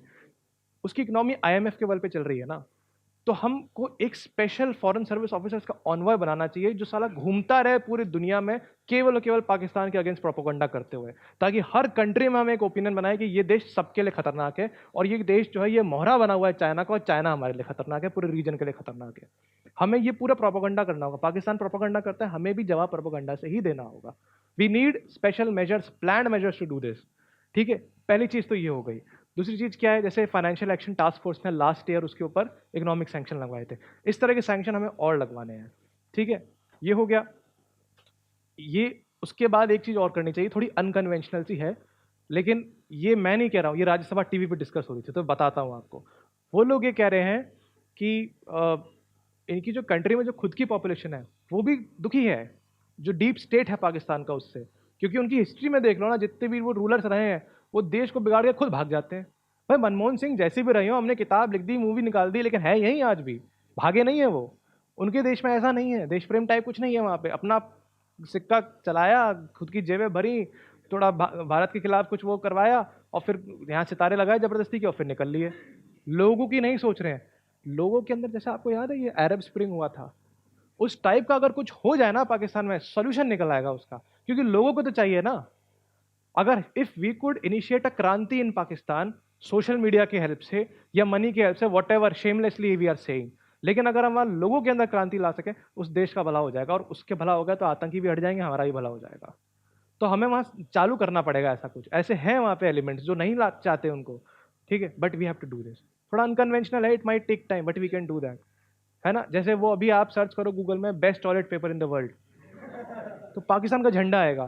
तो अगर मैं पाकिस्तान हूँ तो मेरी सेंटिमेंट्स हर्ट होंगे कि यार ये इनकी वजह से देखो कितना बदनामी हमारी हो रही है ना? तो इस तरीके से वी कैन डू। कितने सारे हमारे कार्टून बनाने वाले, कैरिकेचर बनाने वाले हैं जो आए दिन उनके ऊपर सेडिशन एक्ट लगती है क्योंकि वो कुछ बहुत क्रिटिकल बना देते हैं स्टेट के खिलाफ। उनको दो पैसे, उनको बोलो बनाओ भाई रोज पाकिस्तान के खिलाफ, बनाओ मजाक, फैलाओ उसको जितना फैला सकते हो। तो पता चलेगा अंदर कुछ, इनके अंदर भी कुछ भावना जागेगी, वो भी कुछ बोलेंगे क्या कर रहे हैं हम लोग। और ऐसा हो भी रहा है, मीडिया में जाके देखोगे पाकिस्तानी मीडिया में, तो उनको लग भी रहा है कि ये डीप स्टेट की वजह से बदनामी हमारी हो रही है और सब कुछ। और एक बहुत इंपॉर्टेंट स्टेप है जो हमने तो अभी तक लिया ही नहीं है डर के मारे, वो है इंडस। ठीक है, जो वाटर ट्रीटी है 1960 की, वो हमने जितना पानी हमारे शेयर का है ना, हम उतना भी यूज नहीं कर पा रहे हैं क्योंकि इंफ्रास्ट्रक्चर ही नहीं है हमारे पास। पानी डाइवर्ट करके लेके कहाँ जाओगे? रोक लिया पानी तो जम्मू डूब जाएगा आपका, है ना? तो हमें वहां पे सबसे पहले वो काम करना चाहिए, पानी रोको उनका। हाँ, चाइना के साथ, नेपाल के साथ ट्रीटी है, हम तो अपनी ट्रीटी के तहत ही बात कर रहे हैं ना, ट्रीटी थोड़ी उल्लंघन कर रहे हैं हम कि हम रोक लेंगे तो वो भी रोक लेंगे।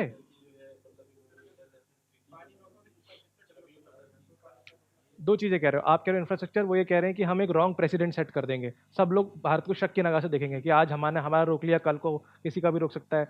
ठीक है, पहली चीज, अगर नेपाल रोक ले तो बिहार में बाढ़ आनी बंद हो जाएगी हर साल। लेकिन दूसरी चीज एक बात करते हैं, नहीं नहीं नहीं, आपकी कंसर्न एकदम सही है।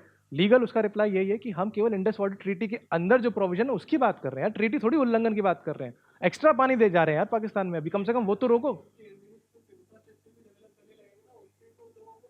हाँ, तो लेके जाएंगे इंटरनेशनल कोर्ट ऑफ जस्टिस के अंदर।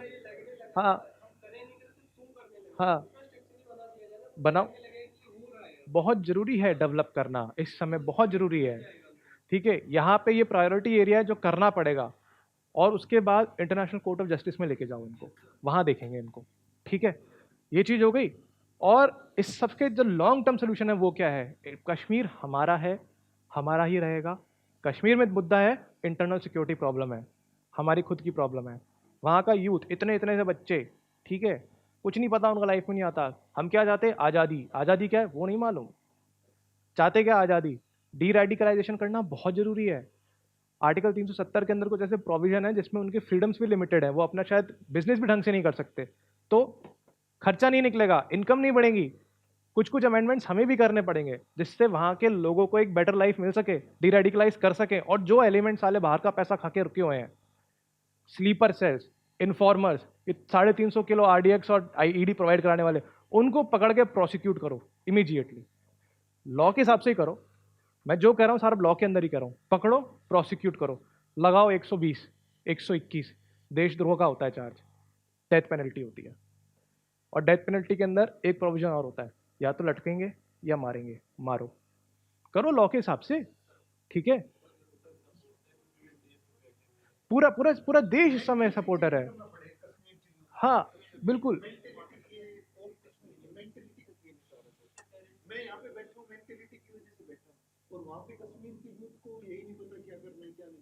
कश्मीर का यूथ को नहीं दिक्कत है यार, अच्छा जॉब मिल रहा है यार, पैसे मिल रहे हैं। मैं वही तो कह रहा हूँ, तुम मुझे बताओ वहां पे वो जो यूथ है उसको बोलेंगे भाई तुझे गन मिलेगी एकदम लेटेस्ट काउंटर स्ट्राइक की जैसी, ठीक है, तुझे पैसा भी अच्छा मिलेगा, और तू मर गया तो तुझे कितनी, वो 21 वर्जिन्स मिलेंगी, 72 वर्जिन्स मिलेंगी, तू फिजिकली भी सेटिस्फाइड रहेगा। इससे अच्छा जॉब ऑफर कौन देता है? सिविल सर्विसेज भी नहीं देती। तो चला जाएगा यूथ, बोले चलो भाई ऐसा तो यहाँ तो कुछ हो नहीं रहा है ना, स्कूल पढ़ने से जॉब मिलेगी ना, कुछ दिल्ली में जाएंगे पिटाई कर दी जाएगी। ठीक है, ये अच्छा है, चलते हैं इसमें, थोड़ा कूल लगेगा, सोशल मीडिया पे भी छाए रहेंगे। क्या है, सोच नहीं पा रहे हैं ना, सेल्फ कॉन्शियस नहीं है ना, फीलिंग इंटीग्रेशन की है नहीं ना, गैप है ना, आइसोलेशन है ना। तो बहुत जरूरी है कि इस समय डी रेडिकलाइजेशन करें। ठीक है, क्योंकि नहीं तो ये जब तक ये नहीं होगा तब तक आर्मी कैसे हटा पाएंगे? आर्मी हटा दी, चला जाएगा उस दिन, पाकिस्तान के पास नहीं जाएगा वो। It will become a hot bed of terrorist which will become risky for us, for Pakistan, for China, for everybody. ये समझ नहीं रहे हैं लोग। देखो, शिक्षा में एक चीज समझो, शिक्षा आज दी जाएगी तो उसका जो आपको बदलाव मिलेगा 15 साल बाद मिलेगा। ठीक है, कुछ लॉन्ग टर्म में कर सकते हैं, करना बहुत जरूरी है, लेकिन कुछ शॉर्ट टर्म भी चाहिए। शॉर्ट टर्म हमको जैसे लॉ के हिसाब से होगा ना। देखो, हाँ करने पड़ेंगे बिल्कुल, वही बता रहा हूँ। अगर कोई ड्रग एडिक्ट होता है, ठीक है, तो हमें एक रिहैबिलिटेशन चाहिए होता है, जो उसको उसका सोल्यूशन वो 1-2 साल में दे, ठीक है? अब उसको तुम अवेयर करो कि ड्रग से डिपेंडेंसी होगी क्रिएट, आपकी शॉर्ट होगी लाइफ, वो सब, लेकिन वो करने में 12 साल लगेंगे यार। एक अर्जेंट रिहैबिलिटेशन चाहिए ना। वैसे ही अगर कोई रेडिकलाइज है तो एक अर्जेंट डी रेडिकलाइजेशन भी चाहिए सेंटर। एजुकेशन चलेगी उसके साथ वो भी चलने चाहिए, मैं ये कह रहा हूँ, ठीक है? समझे? तो इस तरीके से ये कुछ चीज़ें अगर हम करेंगे तो कुछ पॉसिबिलिटी है कि हम कर। और हाँ, इसमें एक चीज़ छूट गई, हमें आईबी और एलओसी, इंटरनेशनल बॉर्डर एलओसी, इसे सील करना होगा। Not even 1% should cross it apart from the regulated check post. इसे सील करना बहुत जरूरी है। अभी बताते हैं एलओसी 750 किलोमीटर से ज़्यादा की है, उसमें अराउंड 40 गैप्स हैं जहाँ से इन्फिल्ट्रेट होते हैं, टनल्स हैं यार, गैप्स हैं। वैसे ही बहुत ज़्यादा कॉस्टली इकोनॉमिकली है उसे मेंटेन करना, ठीक है? इसके बारे में कुछ सोचना पड़ेगा कैसे कर सकते हैं, ठीक है? द जो आईबी इंटरनेशनल बॉर्डर है उसका technical name is anti infiltration obstacle mechanism. उसमें sensor, heat detector, thermal detector, night detector, हर तरीके की चीज़ें लगी हुई है उसमें, ड्रोन, रेडार, सब कुछ। उसके बावजूद भी वीकनेसेस हैं, तो वहाँ पे we need our smart minds to think of smart solutions, है ना? एक स्मार्ट बॉर्डर क्रिएट करनी पड़ेगी जिसको नहीं ब्रीच कर सकें वो, and we can set an example for the entire world की इस तरह की बॉर्डर कोई बना सके तो बना के दिखाओ। वॉल बनाने से कुछ नहीं होगा, एल चैपो तो नीचे से जाता था। अगर पढ़े हो तुम लोग, जैसे इजराइल है या नीचे से ही बना के रखा है। सही है, ऐसा कुछ कर सकते हैं। एक्चुअली क्या है, नदियाँ जाती हैं बीच में से, तो वो नदियाँ जाती है तो वहाँ तो फेंसिंग हो ही नहीं सकती। एलओसी का अंदर चक्कर ये है कि जब मानसून आता है तो इतनी बाढ़ होती है कि सब बह जाता है गाड़ी समेत। जब बर्फ पड़ती है तो इतनी बर्फ पड़ती है कि पूरी एलओसी के ऊपर से आतंकवादी चल के निकल सकता है, पूरा धंस जाता है वो बर्फ में। तो इसलिए वहाँ चैलेंजेस हैं ऑपरेशनल बहुत ज़्यादा, हमारी कॉस्ट बहुत ज़्यादा है यार। सियाचिन को लेके बैठे हैं, एक दिन की मेंटेनेंस कॉस्ट बहुत ज़्यादा है। सियाचिन छोड़ो, आईबी का 1 फुट का जो पैच होता है उसको मेंटेन करने की कॉस्ट 8 करोड़ रुपए है। इमेजिन करो कितना ज़्यादा कॉस्टली है वो, बट कर रहे हैं ना। इससे एक चीज़ और समझ में आती है, हमारे पास पैसे की कमी है, ठीक है? देश में नहीं, सरकार के पास। देश में तो बहुत पैसा है, सरकार के पास कमी है, रेवेन्यूज़ नहीं है इतने। तो इस वजह से ना तो हम अपना परसेंटेज एक्सपेंडिचर जीडीपी का एजुकेशन में ग्रो कर पाते, ना हेल्थ में कर पाते, ठीक है? डिफेंस में नहीं कर पाते। थोड़ा कर दोगे कहीं पे तो आलोचना हो जाएगी कि यार मनरेगा या उसमें से हटा के इसमें लगा रहे हैं, वहाँ ज़्यादा ज़रूरत है, फार्मर सुसाइड हो रही है। तो इसका क्या रीज़न है, हमारे पास टैक्स क्यों नहीं है इतना? टैक्स टू जीडीपी रेशियो कम क्यों है इतना? इसका रीज़न है टैक्स इवेजन बहुत ज़्यादा होता है, टैक्स बेस बहुत छोटा है, और टैक्स कंप्लायंस नहीं होती है। बस ऐसे ही कह रहा हूँ क्योंकि बात हो रही थी पैसे की, इसलिए रीड करना है इसके आगे। अभी आगे चलते हैं, ठीक है?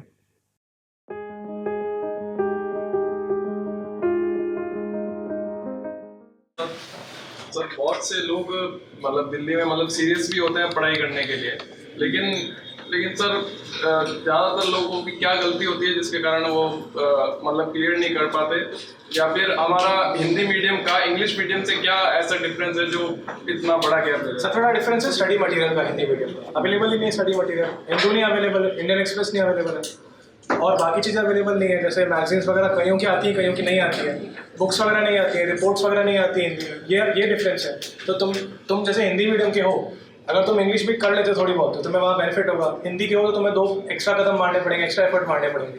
कुछ है ये क्या कहते हैं, कोचिंग जो आप कर रही है, शायद जैसे दृष्टि है, ध्येय है ना, और शायद विजन के भी मिल जाते हैं। तो कोशिश करो जितने ही रिसोर्सेज है ना, इनको रखो, इन्हीं को करो बार बार, मैक्सिमम रिविजन्स करो, क्योंकि अब ज़्यादा है नहीं हमारे पास। ये दिक्कत है आगे। दूसरी क्या, हिंदी वालों के अंदर ये ऑलवेज मस्ट, ये सब तो होता नहीं है, तो प्रिलिम्स में अटक जाते हैं बेचारे, है ना। इसलिए मैंने पूछा था आप में से कोई ऐसा है जो बिल्कुल भी नहीं समझ पाता, ठीक है? क्योंकि आपको हेल्प लेनी पड़ेगी यार, ये दिस इज अ फैक्ट, ये है।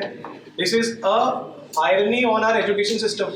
हिंदी में पढ़ाया जाता है बचपन से बच्चे को, और हिंदी मीडियम में टीचर पढ़ा नहीं पा रहे हैं, तो जब तक वो आता है 9th 10th में 12th में, उसकी समझ डिफरेंट होती है इंग्लिश मीडियम वाले से, और उसके बाद भी आगे का स्टडी मटेरियल है ही नहीं हिंदी में, और फिर तुम बोलो एग्जाम कॉमन है दोनों का। समझ रहे हो? ये है, रियलिटी है। तुम लवासा जाओगे, हर चीज़ इंग्लिश में पढ़ाई जाएगी यार, लॉ, इकोनॉमिक्स वगैरह सारी इतनी मोटी मोटी ऐसी इंग्लिश होती है, इंग्लिश वाले को समझ नहीं आती, हिंदी वाले को कैसे आएगी? फेस करनी पड़ेगी। एक ही तरीका होता है, एक्स्ट्रा एफर्ट मारना पड़ता है, इंग्लिश सीखनी पड़ती है। यूपीएससी के अंदर इतना नहीं है।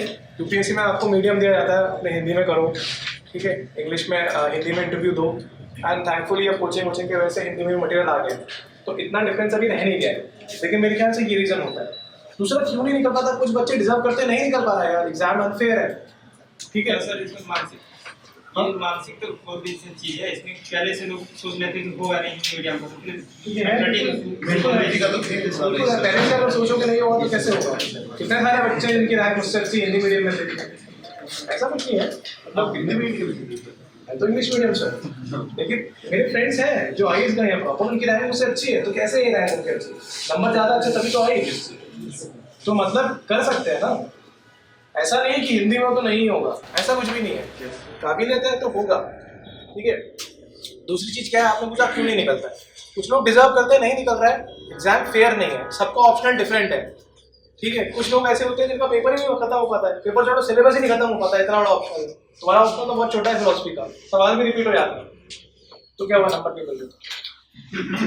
अच्छी बात है अभी तक नहीं मिल रहे, अब मिलेंगे, क्योंकि ऑप्शंस की वो होती है, सही 4 साल तक नहीं मिल रहे तो वी आर होपफुल कि यार इस साल अच्छे मिलेंगे। और एक टाइम में philosophy was the ultimate optional, philosophy की हिस्ट्री यही रही है, it is the ultimate optional, क्योंकि फिलोसफी जो होता है वो आपको अप्रोच दिखाता है लाइफ की, वो नहीं बताएगा ये क्यों हुआ, लेकिन जो हुआ उसका करें क्या, वो फिलोसफी सिखाती है, ठीक है।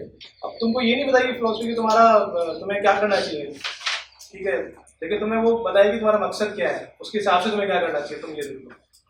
तो सबका ऑप्शन डिफरेंट है ना, सब्जेक्टिव मार्किंग है, मतलब अनफेयर है पेपर, बोर्ड में भी अब सबका अलग बोर्ड होता है, अब तुमने कोई बात कही उससे बोर्ड को तुमने इम्प्रेस किया, तो कोई बोर्ड अलग लेवल पे इम्प्रेस हो, कोई बोर्ड अलग पे, नंबर भी अलग मिलेंगे, तो बहुत सारी सब्जेक्टिविटी है। तो वो कहते थे ना, अपने अभिषेक पांडे सर थे बैंक 32 2 साल पहले, वो सही कहते थे कि UPSC is like a black box, काला डब्बा है, ठीक है, तुम उसके अंदर जाओगे, अंदर पता नहीं क्या होगा, कुछ निकलेंगे कुछ नहीं निकलेंगे, तुम्हें बेस्ट होके जाना है ताकि तुम निकल जाओ, ठीक है। तो जरा सोचो मत क्या है क्या नहीं, अपने आप को अच्छे से कर लो, बस यही तरीका निकालने का, बाकी क्या कर रहे हैं भाड़ में जाने दो, ठीक, खुद को अच्छे से एकदम सॉलिड तैयार करके प्रिपेयर करके जाओ, फिंगर्स क्रॉस करो, अपना बेस्ट शॉट दो, उसके बाद भूल जाओ आगे रोज शेट्टी की चलिए।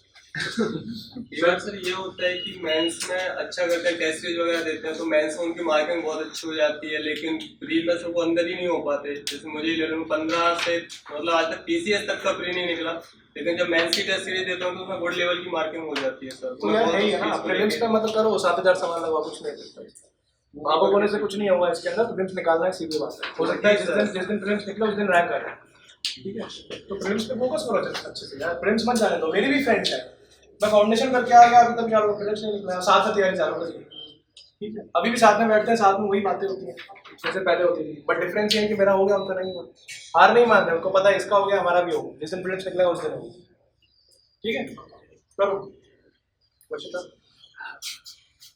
और कोई क्वेश्चन? सर जिन लोगों को 2020 में देना है एग्जाम, तो लोगों के लिए कोई फिजिकल ड्राइव एक साल से ज़्यादा का टाइम है। हाँ यार, उनके लिए देखो ये है कि काफ़ी लोग ये जो नोट्स वाला है ना, तुम्हारे नोट्स और अच्छे हो सकते हैं, और अभी जो 19 में दे रहे हैं उनके टाइम नहीं है ज़्यादा, तो वो केवल प्रीलिम्स की तैयारी करेंगे, जो 20 में दे रहा है वो अभी अपना ऑप्शनल अच्छे से तैयार करके रखे, अपना मेंस अच्छे से तैयार करके रखे, प्रीलिम्स के लिए ना करे अभी मुझे ये। प्री की तैयारी कितने दिन पहले करनी चाहिए, ये मतलब यार जैसे वो बंदा है उसका नहीं निकल रहा है, तो उसको मैं बोलूँ 2 महीने पहले से, तो वो मेरी बात नहीं मानेगा, वो 4 महीने पड़ेगा, क्योंकि वो रिस्क नहीं ले सकता है। सही बात है कि गलत नहीं ना मैं, ठीक है, लेकिन जिसका पहली बार हो रहा है या जिसका ऐसा है कि हर बार प्रीलिम्स निकलता है, तो हो सकता है केवल 2 महीने पढ़ के निकाल दे, ऐसे भी बच्चे हैं 20-20 दिन पढ़ के भी निकाल देते हैं। नहीं जो एकदम कम से कम मेरे ख्याल से फरवरी से स्टार्ट कर देंगे, फरवरी मार्च अप्रैल मई 100 दिन तो दो यार, करीब 100 दिन दो। और कुछ थोड़ा ब्रीफ में जर्नी बताएंगे एज एस्पिरेंट से? हाँ बिल्कुल। मेरे कोरा पे मैंने आंसर लिखा है, sights of civil service preparation, पढ़ा है किसी ने? पढ़ना जाते पढ़ा है तुमने? पढ़ा नहीं है, पर दाढ़ी मूंछ वाला बोल रहा था, आपका अलग अलग एक्सपीरियंस लिया है, शुरुआत से वो देखा है। हाँ, मेरा वो शुरुआत से एंड तक का पूरा। सर पढ़ा भी होगा तो नाम शायद नहीं देखा हाँ, होगा। कोरा पे मैंने एक आंसर लिखा था, शायद 1-2 आंसर लिखे हैं, वो एक लिखा था वो वायरल हो गया था, उसमें 18-19 हज़ार लाइक्स हैं। क्वेश्चन ये था कि what was the height of your civil service preparation, तो मैंने अपनी हाइट्स बताई है उसको। 2015 से मैंने चालू की तैयारी करके ग्रेजुएशन के बाद से, तो तो मेरा ऐसा था कि मैं जब कॉलेज में था 3rd सेमेस्टर में, तो हमारे एक रूरल इंटर्नशिप होती है। तो ऐसे तो मेरा ग्रामीण परिवेश से संबंध है, मेरे घर में रहा है हमेशा से, तो मेरे को चीज़ें पता थी, लेकिन मैं गांव में रहा नहीं था। ऑनेस्टली मैं जयपुर में ही रहा था। तो मैं 1 महीने जाके गांव में रुका, और वहाँ पे मैंने जाके देखा, मेरा काम ये था कि मैं ICT इंजीनियर था, तो मेरा काम ये था कि मैं स्मार्ट सोल्यूशन प्रोवाइड करा सकूँ गाँव में जहाँ पे भी पॉसिबिलिटी हो।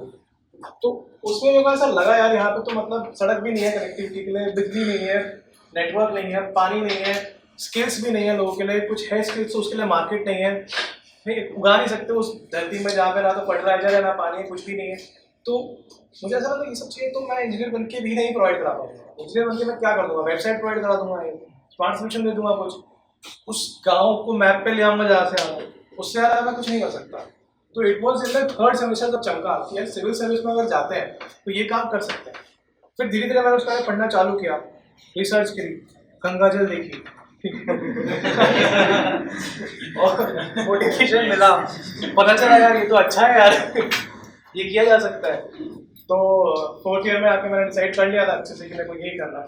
तो प्लेसमेंट छोड़ो, मैंने CV भी नहीं बनाई खुद की, आई वाज वेरी क्लियर कि मुझे यही करना है, प्लेसमेंट में नहीं बैठा था।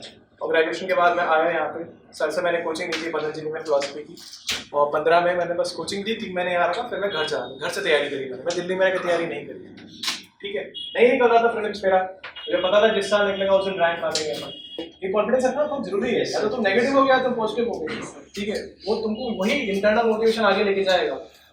वही था यार, मतलब कई सारे अप्स एंड लो थे, मैंने कई सारे बाकी एग्जाम भी दिए, मैंने RBI ग्रेड बी का दिया, मैंने SBI भी दिया, मैंने UPPCS भी दिया, ठीक है, और मैं UPPCS में ऐसे झांसी गया था ट्रेन में ऐसे बैठ के, दाढ़ी इतनी बड़ी थी, बाल इतने बड़े थे, चश्मा गोल वाला था, ठीक है, टी-शर्ट पहनी हुई थी जो 1 महीने से चेंज नहीं करी थी, वैसे लोग देख रहे थे कि ये कौन है बैरागी तो मैं ऐसे कान में ईयरफोन लगा के किताब पढ़ते पढ़ते जाता था। तो एक अंकल थे, वो कुछ बात कर रहे थे मुझसे, मैं बार बार गर्दन लाके मुस्कुरा के फिर लगा देता। बहुत देर तक ऐसा चला, 3 घंटे बाद मुझे बोलते हैं पता है ज़्यादा पढ़ना अच्छा नहीं होता मैंने निकाल के बंद करके मैंने कर लो यार जो बात करनी है, तो मैंने कर दिया सरेंडर अपने आप को। ऐसे बहुत एक्सपीरियंसेस होते थे मेरे साथ, तो लगता था यार कहाँ आ गए यार। कभी कभी मैं इतना खो जाता था ना। मेरे 2 टाइम होते हैं दिन के जब मेरे को सारे दिमाग में आइडियाज एक साथ आते हैं, इतने आते हैं मेरा सब गर्म हो जाता है, कान में से धुआं निकल जाता है, एक नहाते वक्त और एक सोते वक्त सारे आइडियाज वहीं आते हैं। नहाते वक्त कभी कभी ऐसा होता था कि मैं मुंह पे साबुन लगाता तो मैं रियलाइज करता था आज फिर चश्मा उतारना भूल गए ठीक है, क्योंकि इतना दिमाग में चलता रहता था ना, ये भी करना, वो भी करना, ऐसे करना, वैसे करना, रिवाइज भी करता रहता था। That is how lost you would get some time. तुम्हारे साथ भी होगा, डोंट वरी, ठीक है। तो ये लेवल की डेप्थ थी और मोटिवेटेड भी था, उसको करना ही है मेरे को, ठीक है। बेस्ट चीज जो मैं मानता हूँ ये थी घर से हमेशा सपोर्ट करना। मम्मी पापा कहते थे कि नहीं निकला है कोई बात नहीं, तुम लगे रहे, निकल जाएगा।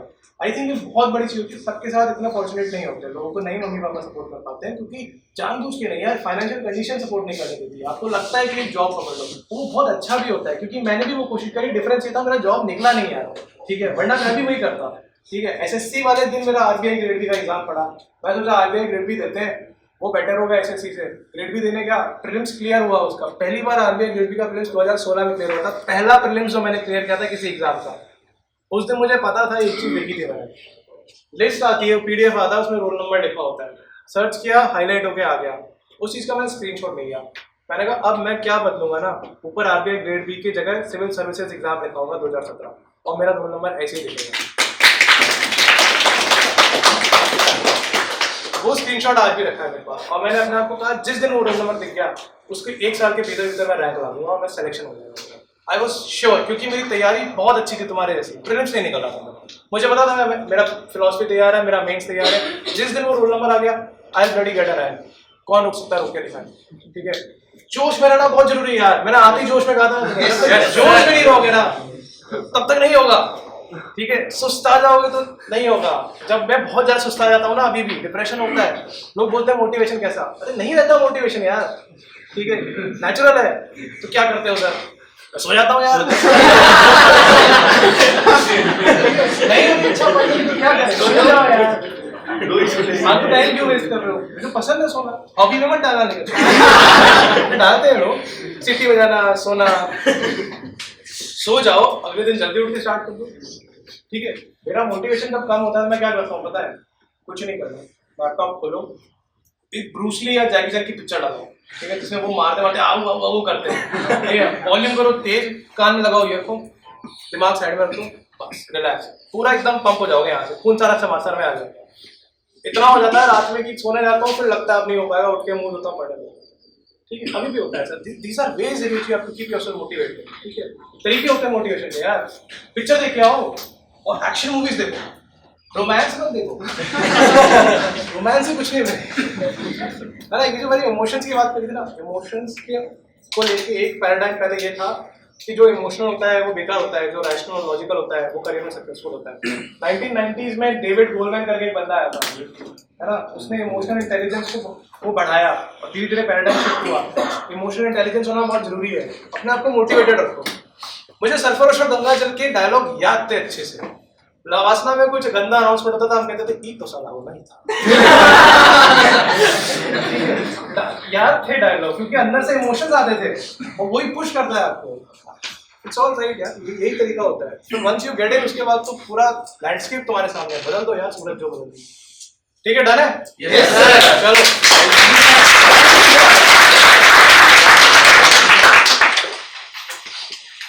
और मैं इंस्टाग्राम पे एक्टिव रहता हूँ, वहीं पे एक्टिव रहता हूँ, फेसबुक पे एक्टिव नहीं रहता। योगनिक नाम से है, you can follow me, you can send me messages over there. Yognik Baghel. इसका मीनिंग सर क्या है? योगा से आता है, योग का मतलब होता है यूनियन। योग अन एक तीन है संजय विच्छेद करे तो इसका मतलब होता है प्रकृति के दो फंडामेंटल फोर्सेस के यूनियन से जो बना है। तो नाना जी ने रखा था, वो काफी अध्यात्म वगैरह पढ़ती थी। ठीक है, मेरे को मैसेज कर देना, बस उसमें लिख देना Patanjali. Yes sir. All the very best to you. ठीक है।